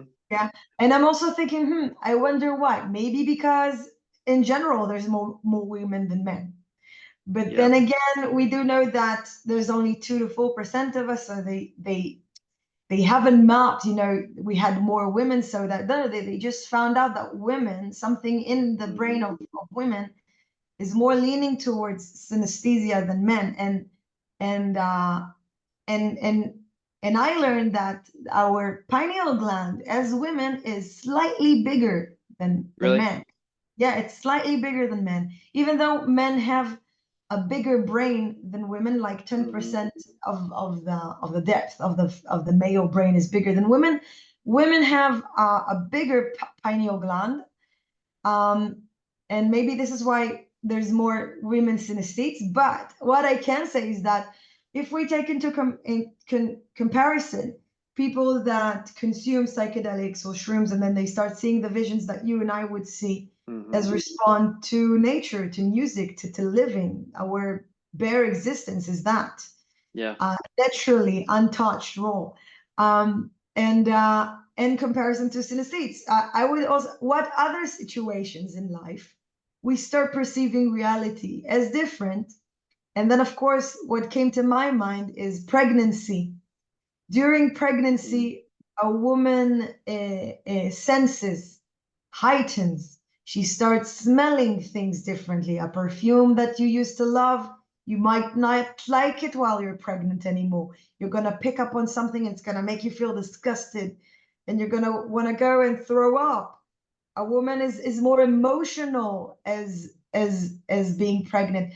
So what happens in her brain while she's, you know, growing life? And it's Hmm. exactly progesterone, the hormone that is Yeah. start, secreting crazy levels of it during pregnancy. And if I can say that during pregnancy, I did not have any side effects. Really? I never had Wow. nausea, never. I didn't smell anything differently. I wasn't oversensitive. I never had any nausea, and that led to the fact that I didn't know that I was pregnant up until the 4th month. Like when I was like, okay, this is not normal. I'm growing a belly. Where's my Yeah. period? I was like, Huh. and the thing is that I started asking my synesthete friend who also was pregnant. She's like, Smadar, I felt the same. Like I didn't feel anything different. It was normal pregnancy for me. And that is crazy. And the thing is that I also wanted to ask you is when I experience pain very Hmm. differently.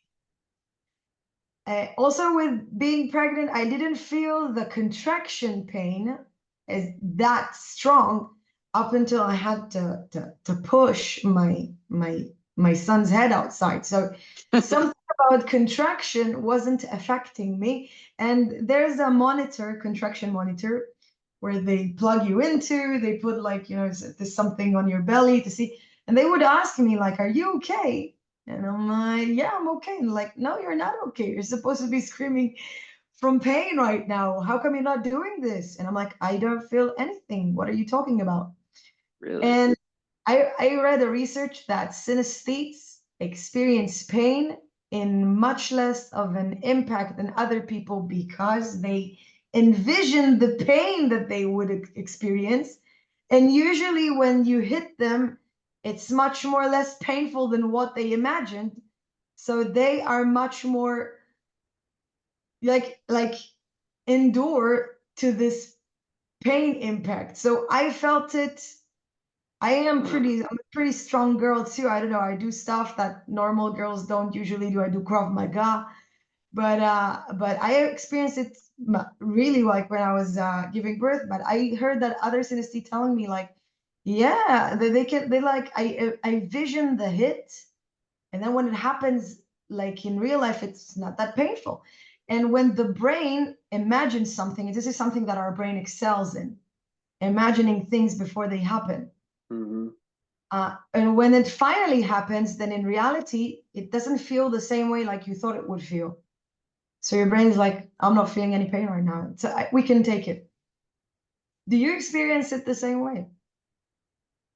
I guess I've never thought about it, so I'm not sure. I do envision myself, like if I can tell something's coming, I can envision the pain that I would have. Like that part is true. It's almost like pre-planning for it. But I would Yeah. say that, I mean, damn, it still hurts about as bad as I thought it was gonna hurt. I wouldn't say it's any less. Um, but I don't know if I experience it less than others. I do know that I can predict what's gonna happen a lot of times quicker than maybe expected. So like from a strategic thinking standpoint, I'm a Yeah. lot better at like it just in my work, like being able to like here's what I think's gonna happen and I can figure that out a lot of times faster. But I wouldn't say from a pain standpoint, no, I probably still feel it the same. But that's interesting for you that that you can shorten the impact, I guess. Yeah. If we envision it, then it's not so bad. Wow, when women, sorry, when women describe contraction to me, they describe the most horrible thing that can happen to you. And Hmm. it wasn't that horrible. I mean, it wasn't. Maybe Yeah. maybe it's synesthesia. Maybe you're just super tough. I don't know. Oh no, I don't think I'm super tough. Well, who I guess we'll never know. Well, maybe in the future there would be a way to, Oh, to check somebody will they'll come up with something. Yeah, they'll have some sort of come up instrument with they'll be able to something to tell check our in endurance. in Um, 2045. Yeah. by the way, they are already using synesthetes in order to enhance AI robots. Did you know that? In what way? They are already, I mean, science or researchers in specific field of AI. In the future, there would be AI generated robots. Hmm. And these robots, they're gonna build them in a way that you could not tell any difference, like if that's it's a human or not a human. But they are Yeah. using synesthetes in order to enhance the robot's performances. what they do is that some synesthetes, we are able to feel when someone is about to touch us. Yes, I have that. Yeah. So they want to see exactly what part of the brain is activated. So Yeah. the robot would feel and would know how to run away or to defend itself. So that's crazy. But So what that's they, like that's everybody though, isn't it? Like you can have like a proximity to being touched. I feel like no, that most people have that, no? no, sometimes people don't even notice that someone is standing behind them. Like some people are more detached.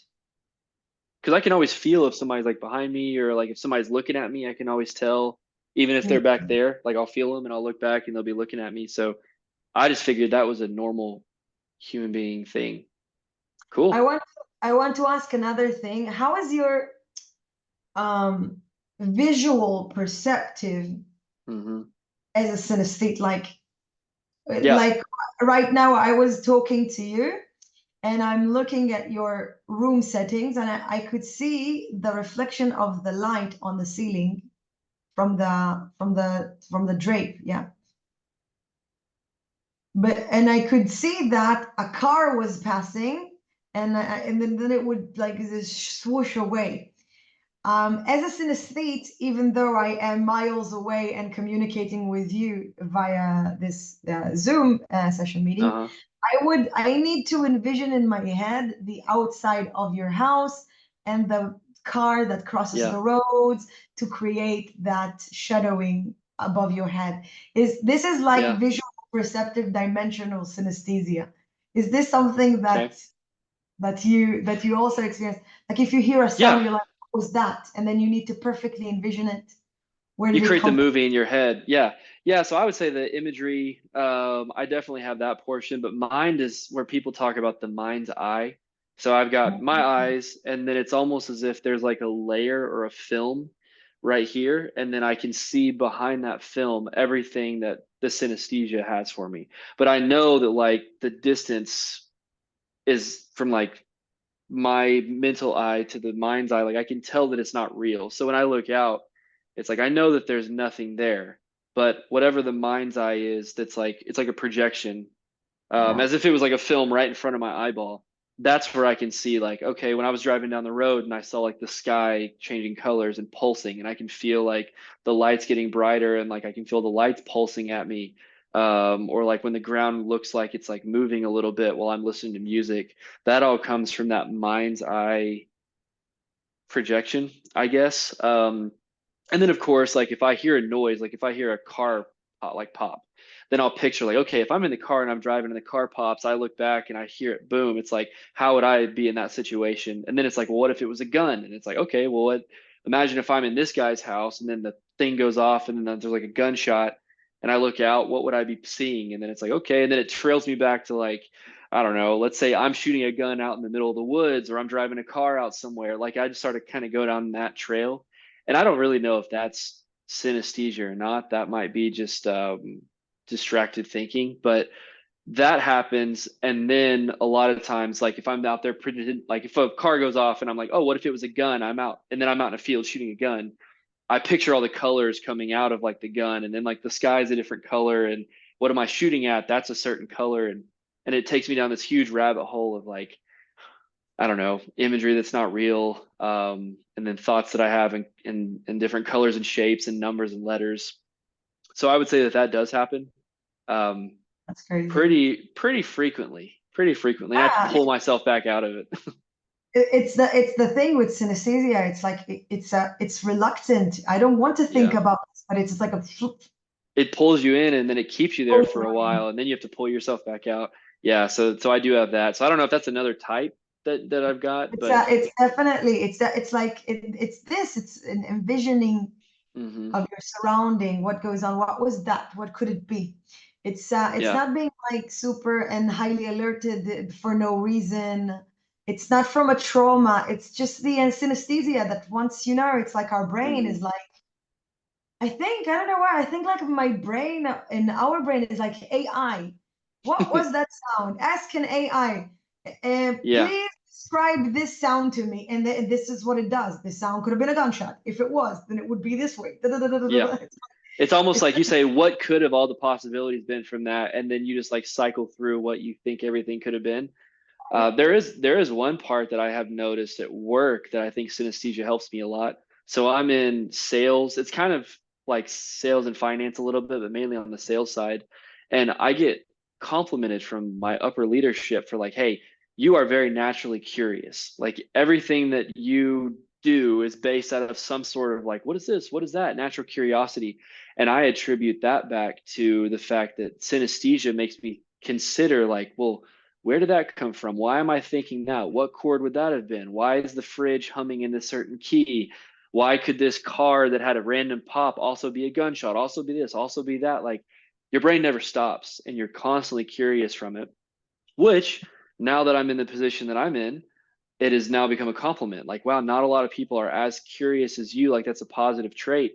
But for a lot of my life, it was considered a negative trait because I couldn't stay on task. I was too sporadic. I don't know. I had all these things that people thought was ADHD, and they were like, you never stop talking or thinking or doing whatever. So it's cool to see that one, I'm actually being able to take the synesthesia and translate it to my work right now, and it's helpful. The other thing is all the negatives that I was given as a kid that were attributed to synesthesia now are all the positives.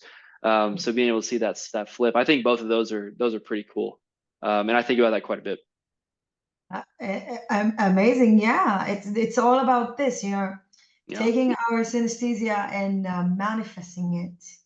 Hmm. Always enhancing our capabilities and Yeah. skills and that we think. This is something that I personally thought that maybe synesthesia was like an evolutionary stage for humans right now, like to take you Hmm. on the next level of humanity, that our mind would do that. This is exactly what we want the AI to do.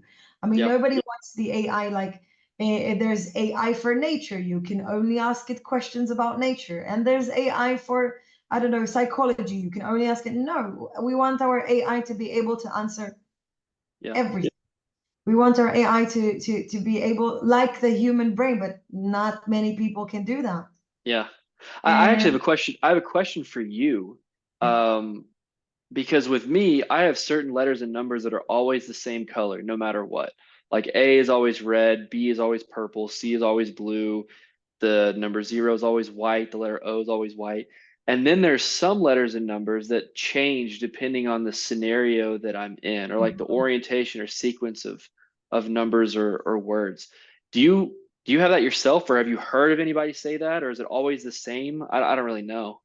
well, for me, I see if I look at numbers specifically, like you said, Yeah. then I don't know the number that would be 6 for me. It's purple, but if Hmm. I'm looking like at the number 6,000 and 300, Yeah. the whole number, I don't know why, but could be painted in green because I see 3 as green.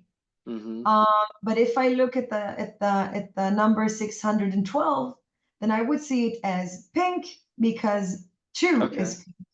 So, but if I look at 6 as an individual, it's always purple. But I see it in my head, so like 6,000 would be purple, and then the colors that dominates it would be shown often. So, 6,030 and 303, the whole number would be green. So yeah, Okay. I see it this way too. Also with words, the B for me is blue.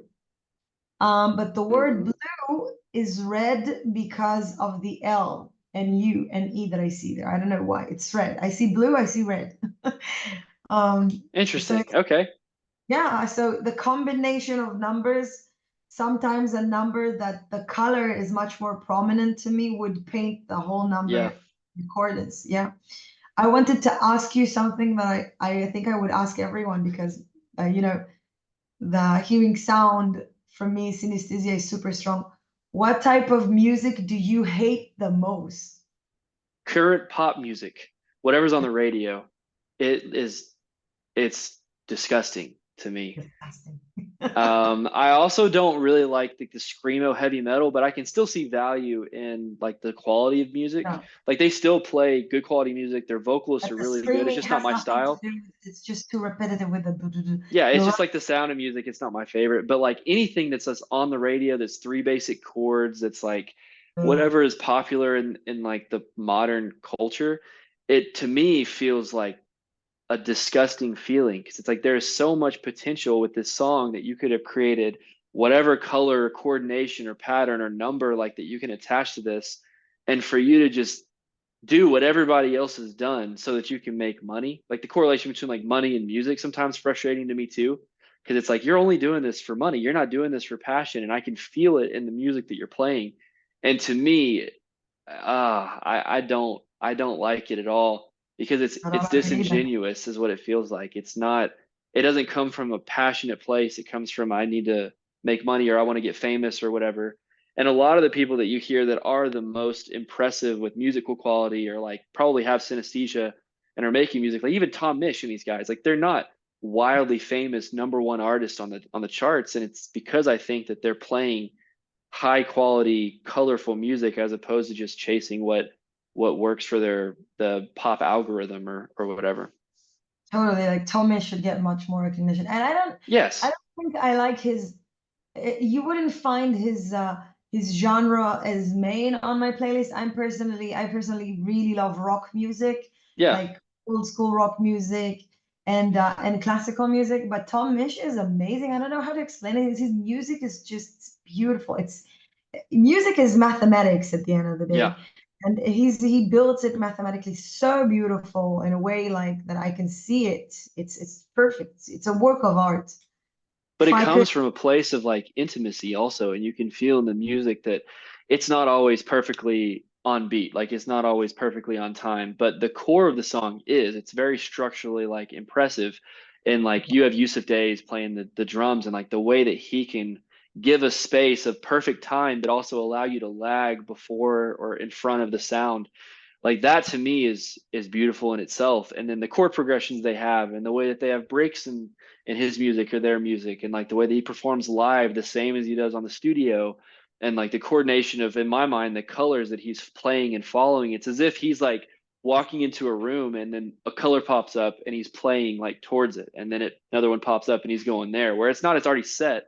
It's like he's figuring it out on the way, but he does it in like perfect high quality like emotional music. And to me, him and Derek Trucks, the guy I had mentioned earlier, when they play, they're like both of them have mastered the playing for someone with synesthesia.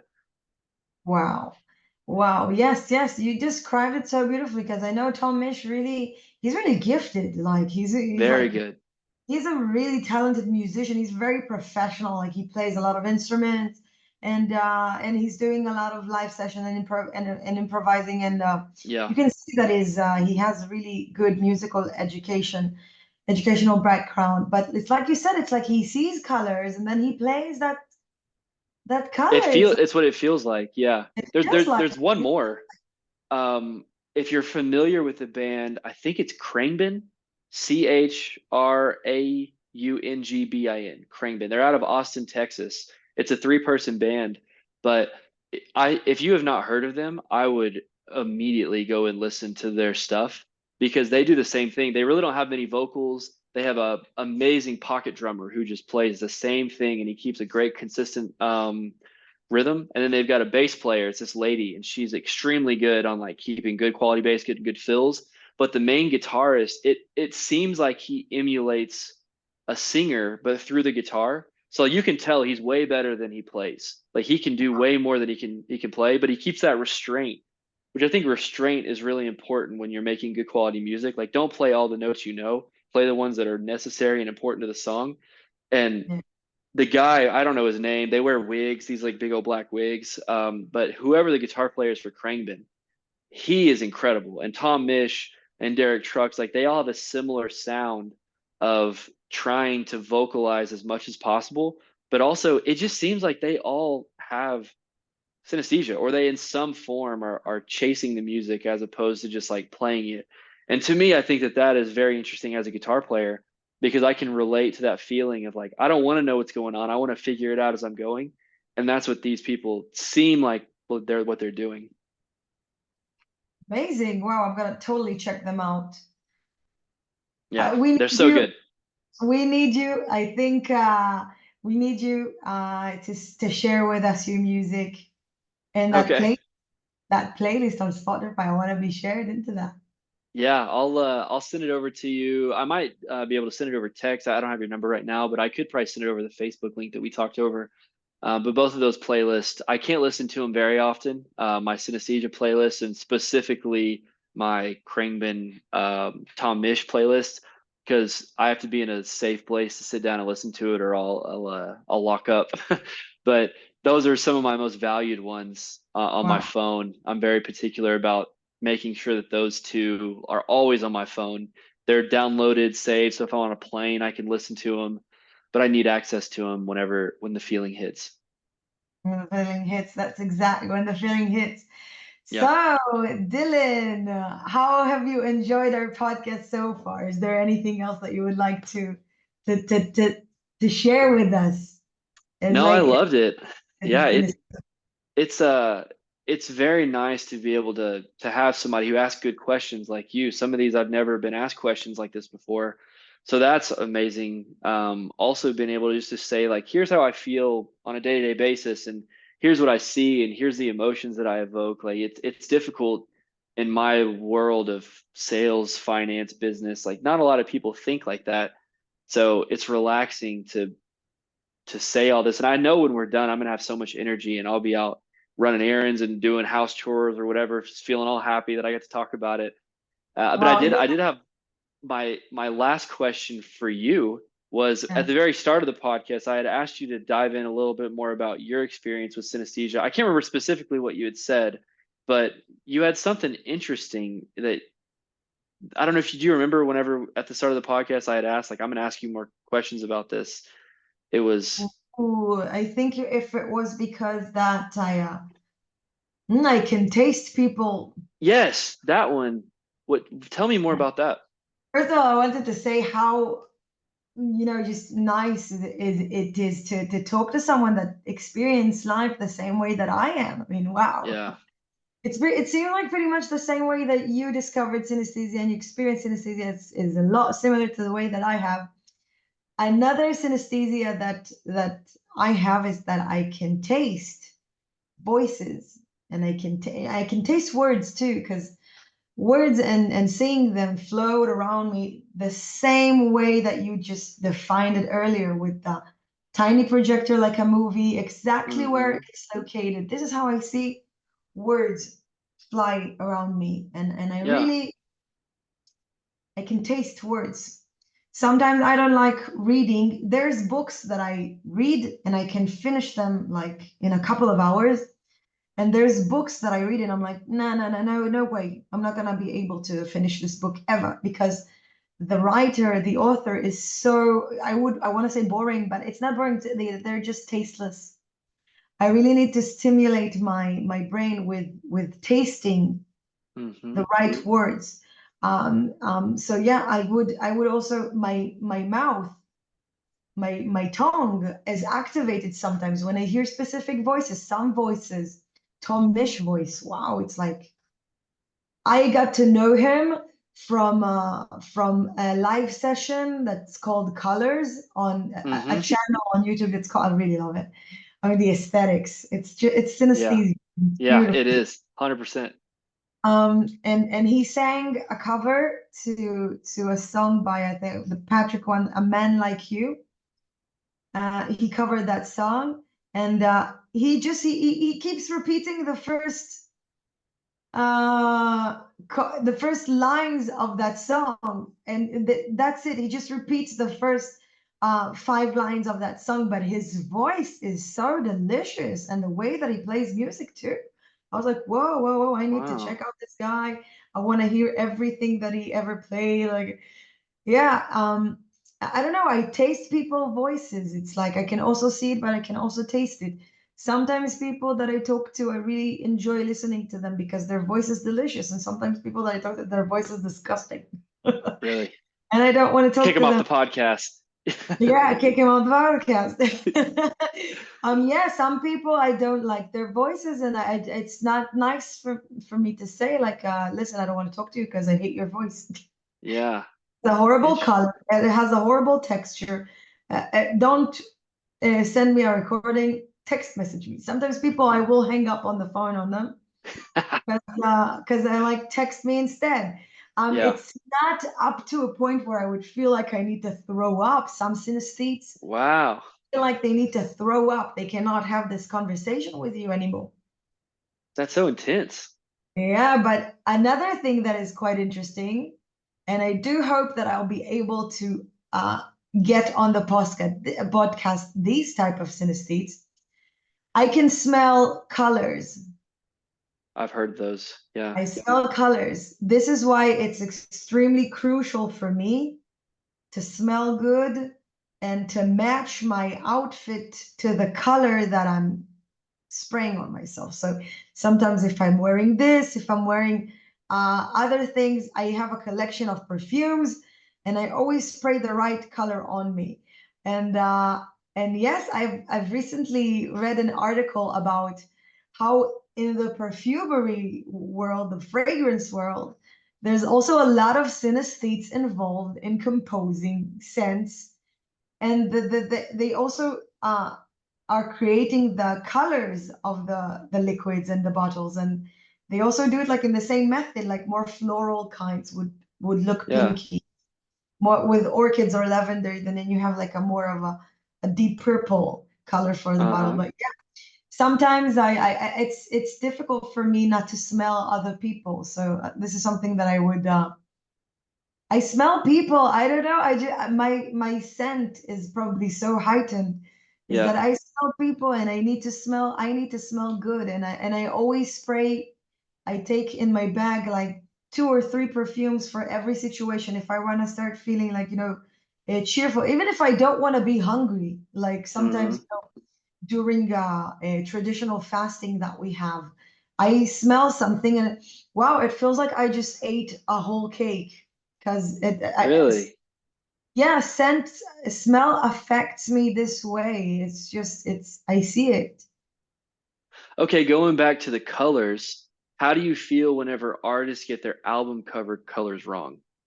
Oh, it's horrible. It happened to me with Alan Rickman. Okay. Have you seen him perform? Uh-uh. Who Okay, is it? Alan Rickman. He's Canadian, if I'm not mistaken, and his voice is amazing.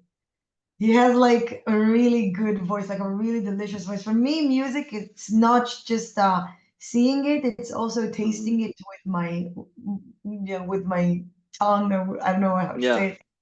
But Alan Rickman, I think he wore a big brown jacket and the color behind him was like red and pink. And I'm like, no, that's wrong. They need to put a different color back on So the home. sometimes I'll get like do you know Sabrina Carpenter? The new Yeah, she's wow, like yeah. she's huge. Yeah, I figured you probably did. So her Yeah, newest album is it's a blue background and it should be orange. Like it should not be blue. And I hate every time that I see it and it pops up blue and I'm like, your music is so orange, yellow, like yeah. light blue, light green. And it's I like see her you, music as oh, it's perfect. I love her I music. you love her music. I don't like Yeah, her music because really. yeah, I don't think she doesn't take out the words of what she's saying properly. I Okay. don't know, but she loses me when it comes to that. I really I find myself like, what is she saying? I need to go online, Yeah, hear like she swallows the words a lot. But I would say that her voice, yeah, you say you saw it as orange. I see it as pink. Like I really. said, women But are I don't like a lot of the contemporary pop music, but she's one of the ones where I'm like I actually do really like her. And then like when I say I hate all that contemporary pop stuff, like her yeah. and Dua Lipa, and then some of like The Weeknd, some of his songs are really good, but it's all like the reason I like him is because they have a really strong bass player. Mhm. They with their voice create what color the music asks for, and then background harmony vocals, things like that. Like they've blended it very well to where the Yeah, color of that I course. think in my mind or whatever is what they should be, that's what they play like. But then they get the album covers wrong. And I see him and I'm like, that's not like, you're not a dark blue artist. You are an orange artist. And sometimes I'll be Yeah. like, ah, oh, like, why didn't you like just change it? Like, you could have easily gotten this right. But I see that frustrating sometimes. The one person who does not make mistakes is Hosier.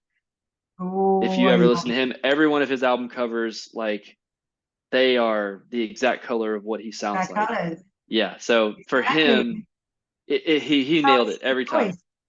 This is Yeah. how I see his voice. I know that in his first albums, like the cover would also be like dark blue with a little bit of Hmm. orange, and this is exactly him. It's like it's Yeah. crazy. What do you think about Billie Eilish and her brother Phineas? Phineas. Yeah. That they say that they have synesthesia, and synesthesia is basically what makes them write and compose these songs. I mean, it's believable, I would say. I don't think so. I don't, I would say personally, I don't see it. Like, Mm. I mean, she had the one album cover where she was like the devil and it was like a black background, and a lot of the music was like, it didn't seem like if it to me. I'm also not an expert on this contemporary pop because some of the stuff that comes on the radio from her, I don't like it. Some of the not as well known stuff is a little bit better, but maybe Phineas does. I think he's more on the Yeah. musical side. But her, I don't know. I don't know her, so I can't say yes or no. But I would say I would lean probably more towards no. But then you think about how many times I've said it and people have said no. It's like you never can tell. It's a unique experience per person. As a synesthete, I don't experience her as having strong synesthesia. Like I No, experienced the man who wrote her, composed her song, which is which her is brother. Phineas. Yeah. Yeah, he. It feels like the aesthetics, the vibe. It feels like someone with synesthesia composes. But her voice, I sometimes want to hear something a little bit more louder, like an Intense. actual Yeah. voice from her, and Yeah. not just like this silent, a little whispering voice that she has. It doesn't always have to be this way. Um, Yeah, that gets into preference too, though, of like actual musical preference. So I try to take that out as much as possible of like, what do I like, what don't I like? And I try to think like, are they creating the colors that I believe that they should be, which is yeah, extremely subjective. And I feel like if somebody can nail it, then I like them. And even if they're a contemporary pop artist, that's good. But other people don't nail it. And that's where I'm like, you didn't even, it feels like you didn't even try. Like you just said, oh, this song, the same sound has actually made money over however long. I'm just going to do that in another way. Like the one of the worst ones is like rap right now. Like if you look at like trap rap or whatever it is, it's like, dude, every song sounds the same. They don't have to put in a lot of effort, talk about the same stuff. The beats are the same. It's like, man, there's not even like any color sometimes. I don't even see anything. It's just I hear music as normal people hear music, and I'm like, that's not good. If it gets that bad that I'm not seeing anything, I don't think that is good quality music in the slightest. yeah. What do you think about? This is something that I think that I don't see any synesthesia to this artist at all. But Kanye West is also saying that I have synesthesia, and I don't experience it at all. 1000% he does. I'm on the complete opposite Yeah, side. Dude, he is a genius. He's a psychopath, but he is a yeah. genius. Like if you look at the way that he made music on his first albums, which is the Ah, Graduation, the what Welcome Mr. West, or I forget the one before that, and then all the way up through like his Yeezus album. mm, They are so well crafted, and I think My Beautiful Dark Twisted Fantasy, it's like the pinkish background or like the pretty pastel color background. I think he nailed that one. I think he nailed Yeezus. I think he nailed the My Life of Pablo. Like, yeah, I think for sure he's got at least something similar to what I have yeah. from a production standpoint. I don't think. I guess I'll just say it. I don't think really Billie Eilish has it. No, but dude, Kanye, like he is a one of a kind generation or like once in a lifetime artist. It's Wow. just sad. It's sad to see how hard of a dip he took after his most or before his most recent albums. He just kind of fell off a cliff, and I think his music even spoke for it too. Like the recent music he's been putting out has not been quite as well thought out, it seems like. But when you look at like the early to mid 2000s of what he did, and then up into like the early 2010s, yeah, he was unmatched. Like Wow, that is no one's even crazy. close. Okay, I need to check out that first album My that you yeah. shared about So this. there's a song called "Lost in the World" by Kanye West. It's My Beautiful Dark Twisted Fantasy, the album name. Whenever you listen to stuff like that, like I believe it's much more geared towards people like us, like with a deeper connection to music. But Wow, his newer amazing. stuff now, not as much. But I did have one question, I guess the last question I would have for you. I don't know if I've said that before, but this is my last question. Whenever I hopped on or we talked, what were your thoughts about, like, what did you see? What did you feel? What did you hear? What did you taste? I'm interested. Before we talked. Yeah, and then whenever I hopped onto the call, like, what was it like in your mind from before we met until we started talking? I'm interested. Well, it's always exciting to talk to a synesthete. I'm personally like I'm always excited, like, oh, I want him to tell me everything about his life. And when I saw you, I heard your voice and I was like, yeah, okay, yeah, we're gonna connect. I like the color of your voice. I like the way how your voice, the pattern of how you speak, you in general. Yeah, but I quite it's hard for me to say because it's Zoom. I cannot feel Yeah. you the same way if you were standing in front of me. I do lectures about synesthesia. So sometimes when I am seeing synesthetes in front of me, that's different. It's like I feel them. I don't know. I don't know how to explain that. What color is my voice? I think I said before. It's a blue. It's on the blue range to the orange. Interesting. Most men have, yeah, but not all. Okay. Sometimes I'm trying to really look deeply on how I see voices because this is how I realized that one of my good friends have has a synesthesia without us ever discussing about this. It was when uh, we were like in a friends gathering, and one of our friends' husband, she said that he can see auras. Like he studied it somewhere. He's meditating 40 minutes per day, and he can see auras. And then he's like, "Well, your aura is purple." And then my friend, we just looked at me. And he's like, "Yeah, well, it's purple with orange." And I'm like, "Yeah, right. It's purple with orange." How do you know it's purple with orange? And then we realized that somehow the two of us are synesthetes and we can see people voices the same way.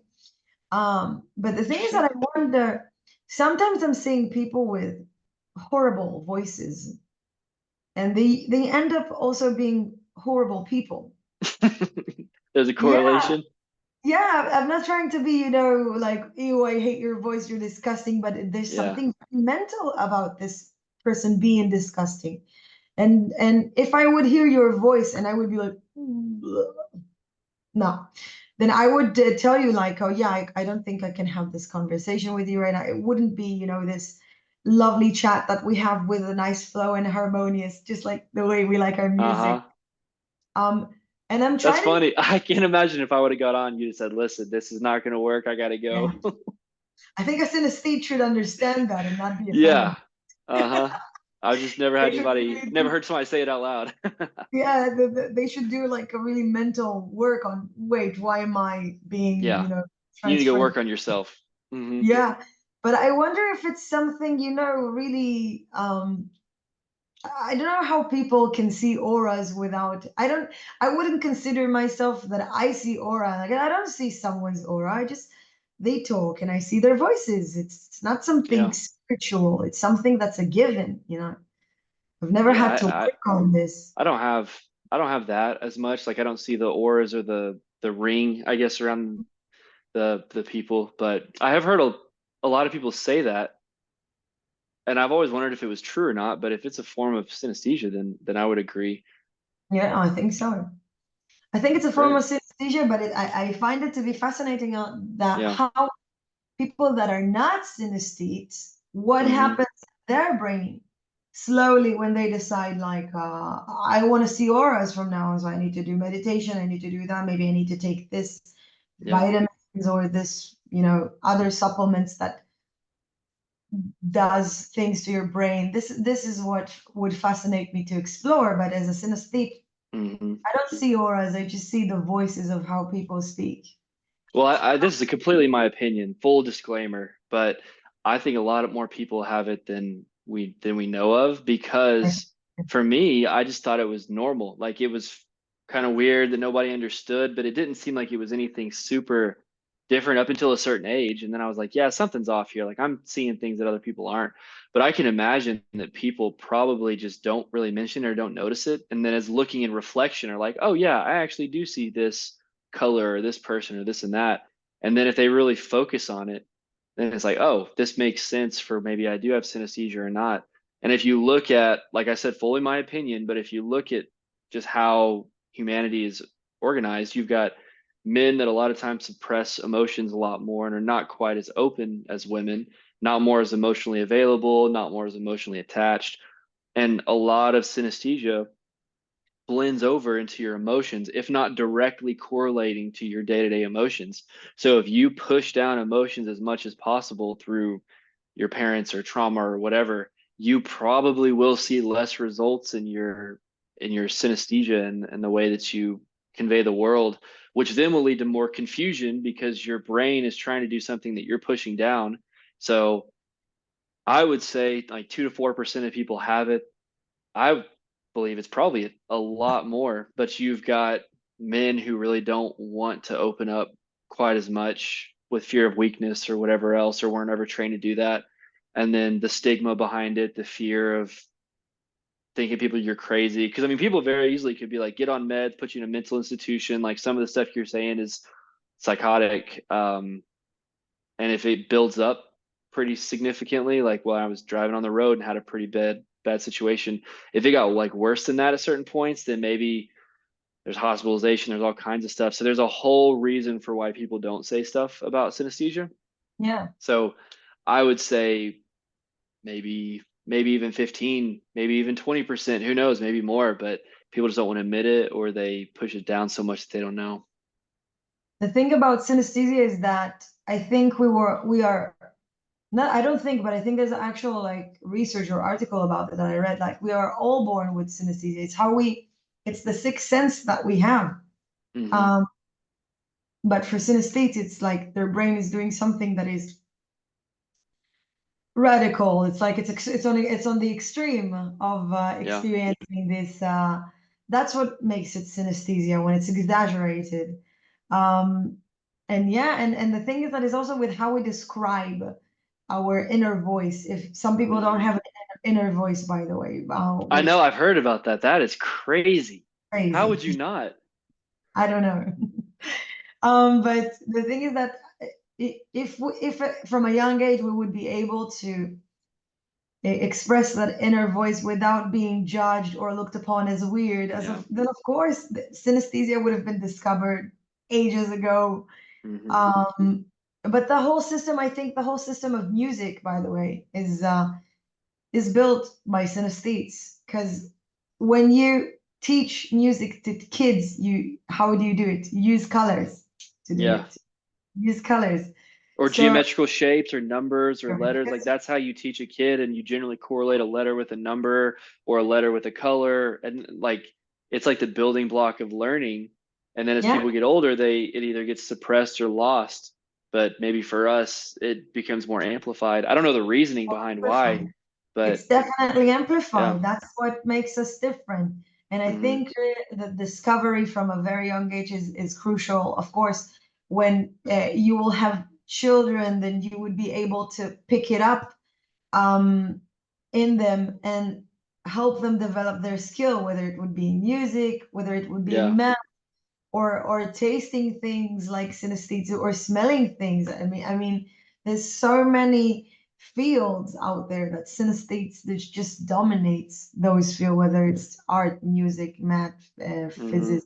even being doctors, mirror touch synesthesia doctors can feel their patient pain. So if they need to make an operation on this patient, they know exactly how to do it without hurting him because they feel the pain. So That's so this is cool. yeah, this is something that I'm asking myself, what is our purpose here as individuals Oh, walking stop. around? I ask myself that all the time. This is something that Yes. I also wonder about. What is our purpose here? Because this has nothing to do with spirituality. Yeah. You don't want to feel how other people feel. You're exactly right. Because if someone is being, I don't know, clinically depressed, you don't want to feel like they feel, and it's a Hmm. disgusting feeling. But synesthetes that have mirror touch synesthesia would probably become all moody, and then they would do the same thing that you and I did when we were little. They would go isolate themselves in their room Yeah. and find like, yeah, this is me. I'm not that.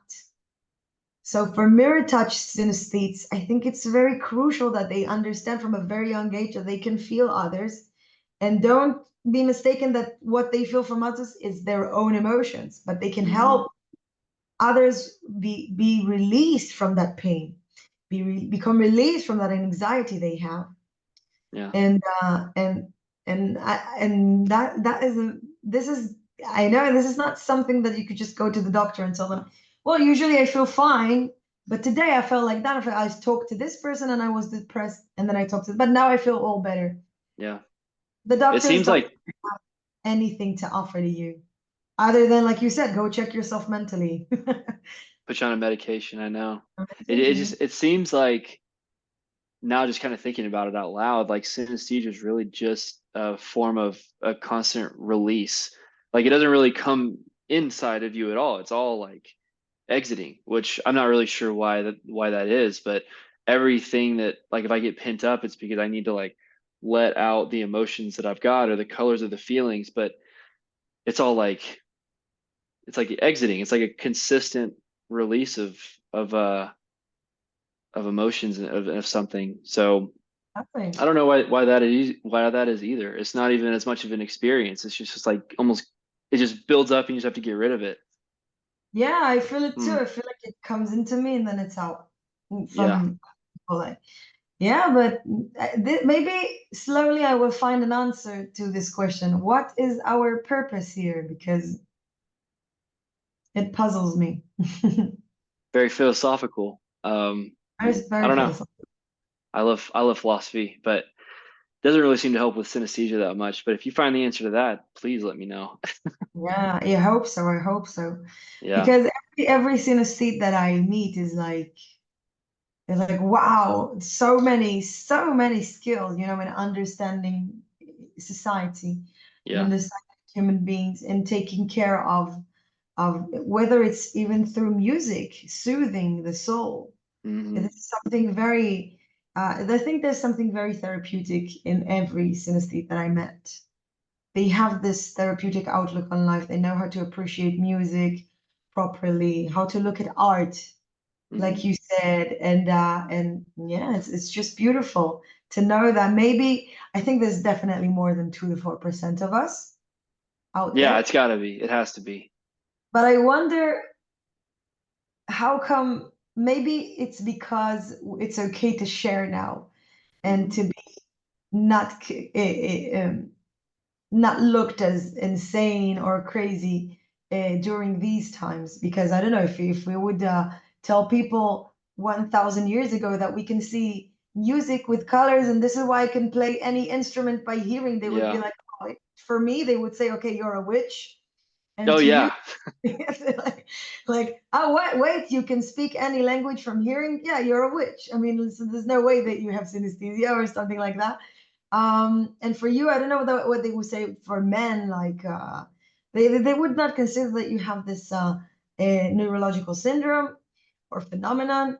But nowadays, it's much more okay to share it. But how come we see more synesthetes nowadays? Have we always existed throughout times? Or maybe there's something in the universe that is making us become more synesthetes Hmm. right now or from the 80s, because Yeah. in order for the pineal gland to secrete melatonin, it's like you said, we need the sun. And the sun is slowly becoming closer to Earth.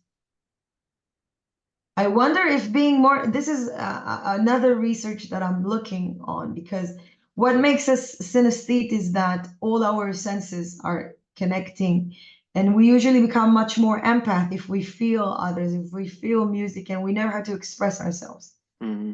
So I find that to be a little bit different from people who have really severe autism, but they don't know how to handle themselves in social Mm-hmm. conditions. They don't know how to express themselves even. And I've read a research that connects less exposure to melatonin, or less as a pregnant woman, and less melatonin secretion from people that have autism. I mean, nobody knows what causes Yeah. autism. There's not a gene that you could say, oh, well, not apart from Down syndrome, but there's not a gene that you could say, well, that one causes autism, and Yeah. it's neither dominant or recessive. It's they don't even know if it's hereditary, but it can happen to anyone. Same with synesthesia. And if being less exposed to sun can cause that, what if being overexposed to the sun can cause synesthesia? And we're going to start seeing in the future a lot more synesthesia because of global warming. Maybe from a biological standpoint, I probably don't have too much to comment like informed. It would all just be opinions or random thoughts. But if you think about our population of 8 billion or however many people we have across the world, it, if 1,000 years ago it was a fraction of that. So if we're 2 to 4% of 5 compared to 8, then like you're gonna have more people. So maybe statistically, it's just because we have more people than we did a couple thousand years ago, and it's probably more noticeable. But I don't know. I mean, maybe that's the case, maybe not. Maybe it's math, maybe it's the sun. All I know is that I have it, and it's pretty fun. And I I'm glad don't, to know that other I don't people, even know. Sometimes when I lecture about synesthesia, or sometimes when people, ask me questions about my synesthesia, they're like, how can I become one? you can't, you missed it. Yeah. Maybe in the future there will be a way. I don't know. But I wish I could help other people become synesthete this way naturally, but I don't think Yeah, there's a way. I think it would cripple somebody for like a few months. They'd be like, "What is going on?" And then if they just Yeah. got it all of a sudden, yeah, it would be very hard to deal with. But we've had a few more years to get used to it. Yeah, and if there's one thing that I can say to conclude, really conclude from this conversation, is that people always tell me as a synesthete, like, wow, I wish I could walk into your brain and just see what it feels like. And I'd say the same thing about you. I wish I could walk inside your brain and see what it feels like, because it sounds like a beautiful. I want to see that. I want to be there at the ride that you saw the clouds vibrate and Mm, all that. yeah, It's so beautiful.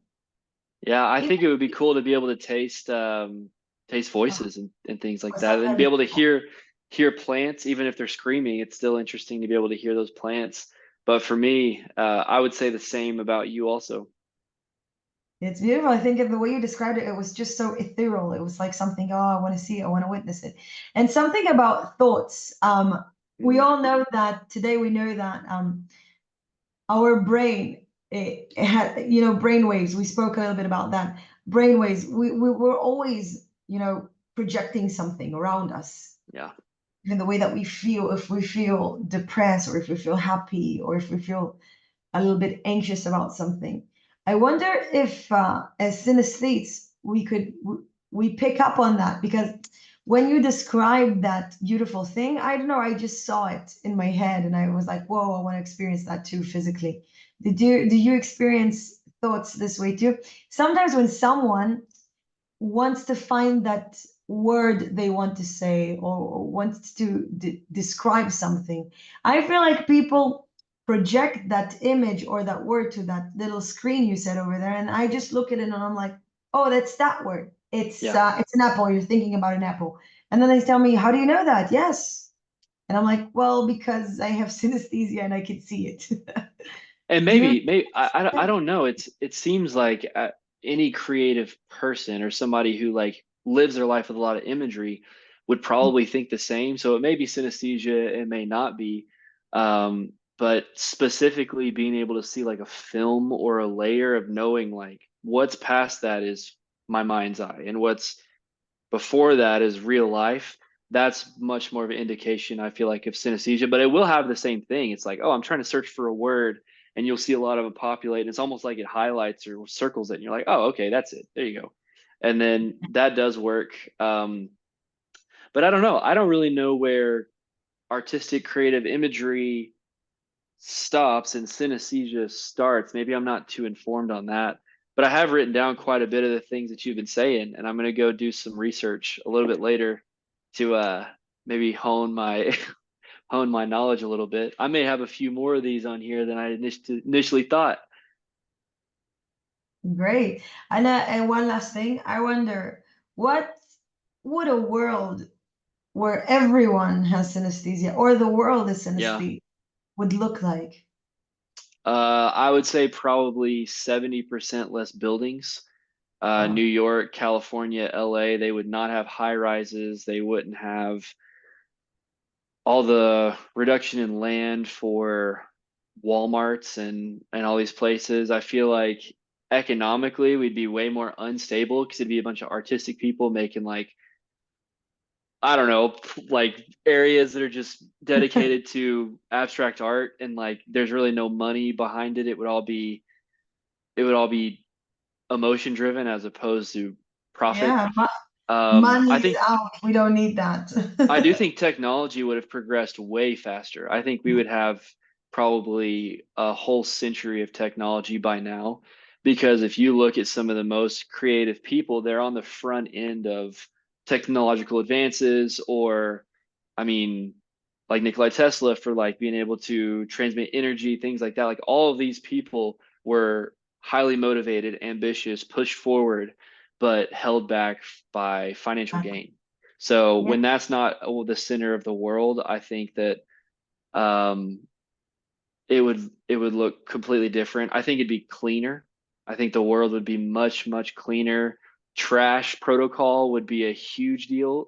It seems like anybody that I talk to on any forum that talks about like synesthesia, they're very, very passionate about keeping the earth clean, not having exactly. trash and junk all over the place. And I think we'd probably walk a lot more. There'd be a lot more of walking around as opposed to driving vehicles. I think so. And if there's another thing that I could add to that, it's perfect. It's like it's the same way that I would envision it. I don't think we would, I don't know, but I don't think we would use words to communicate. I think we could communicate from Hmm. through finding a way. Really? Like Yeah, telepathically talking? yeah, but in colors way. Because you know when people say like they talk to me in like in telepathical ways, they don't say like, yeah, well the conversation was purple. No, Yeah. they just like that. I heard words, and I'm like, no. If there's a way, like the way Nikola Tesla said that with frequencies and vibration Hmm. we can see the world, maybe our brain could transmit that frequency and vibration to you, and you could just get the point of everything I want to say. Because if I'll just tell you exactly which notes to play on the guitar, you'd understand what a feeling that I'm Hmm. trying to convey. So Hmm. I maybe the energy of speaking and try and shouting and getting Yeah. into an argument, I don't think it would exist. I think synesthetes would find a way to communicate from here and here with no words. This is how I think of it. Maybe so. I mean, if that could be the case, that'd be pretty fun. But I don't know. I never really thought about it, I guess, from that perspective. Yeah. But what you offered is just dreamy. I love it. It'd be a beautiful utopia of well taken care of land. But Yeah. I think financial stability would be a train wreck. That I would don't know. not be that would not be important to anyone if you applied No, no, no, no, synesthesia. no. Yeah, it's like it's like people with synesthesia, the last thing that they think of is money. All Yeah, they do is like, how can we create and this, the grow and develop and like, innovation? Yeah. hmm Yeah. They're So it'd thinking in be, terms of in innovation to, take this society and make it less, less greedy when it comes mhm, to money, or less, damaging towards Earth when it comes to exploiting the energy of the Earth. mhm, Right now, we could yeah, use the energy of the sun. What if the energy of the sun is yeah, being used to fuel us? That's interesting. yeah. But it's been Well, great talking to you. I appreciate it a lot. This was fun. it was amazing, Dylan. Thank you. Thank you so much for sharing your life and in this beautiful brain of yours and the way that you see this world. It was very, very, humbling too. I mean, it's always amazing. I mean, I feel always less unique when I talk to another synesthete. It's like there's more of us. Plenty of us. We all think the same. Yeah. Yeah, they always tell us that you're special, you're thinking differently, and then I encounter another synesthete like, Yeah. yeah, hi, hello, I'm seeing the world the same way as you are. And like share with us your playlist, your music. Yeah. We gotta have a selfie with all the instruments that we have here. 100%. Yeah. Send If me I a did selfie, and I'll send you a selfie. That was mind blowing. a quick music plug, I would say um, Ray Charles is a huge influence, which I believe because he was blind, Nice. allegedly, but he was blind. And I think that he had synesthesia when he played, but You know that blind people have synesthesia, they're not really blind. I'll send they can see perfectly when it comes to music. I know. I'll send you But research about this that they just now saw that blind people with synesthesia are not yeah. really blind. Like their eye will still detect color, and they tell you, I see this color, this Ah. color. Yeah, Okay, yeah. Well, I mean, for him, there's a song called that makes "You sense. Don't Know Me" by Ray Charles. That is like a perfect synesthesia song. There's a band called the Teskey Brothers. They've got a song called Ooh, "Rain." Yeah, so "Rain" is like they were on the Color Show, the one that you had seen on YouTube. He did one of his those. voice. Yeah, so Teskey Brothers are great. Tom Misch, I love all Dead and Company and John Amazing. Mayer songs. Those are amazing. And then anything I would just say abstract, like with heavy bass, consistent drums, and then a forefront of the guitar, like Khruangbin, that band. And then I'm trying to think of some other ones, but those are probably the main ones that I listen to. Masego. Do you know who Masego is? He plays a So saxophone. I think Tom Yeah, Misch had a duo with yeah. him. So Masego is another one. He's got a few albums. There's like a few that he's really known for, but some of his smaller stuff, it's like you can tell the emotion and passion he puts into the music. That dude is amazing. And then this one's gonna be crazy, but AC/DC back in the Of day in the course. 70s, Angus Young, the guitar player, like as much as and how quickly as he went with playing guitar, like how he was just shredding, his tone and the way he created the music and crafted the music and like Yeah. rock and rolling noise pollution by AC/DC, like the way that that song flows, that's where you can really tell that these guys had more of a depth of knowledge as opposed to just being a rock band. They also Yeah. had some emotional component that went into their music, but that I love all those guys. Me too. Wow. I'm literally like the same bands that Yeah, and artists that I would say. I would assume we probably all have a similar style of music because it I mean, goes all very the well people, with our all the people brains. on the Synesthesia group, they're obsessed with Radiohead, which I totally understand why I love this band. Yeah, it's all going to be the same. Great, Dylan. So I had a beautiful conversation with you. Thank you so much for your time. Thank you. And until next time, Bye. see you around.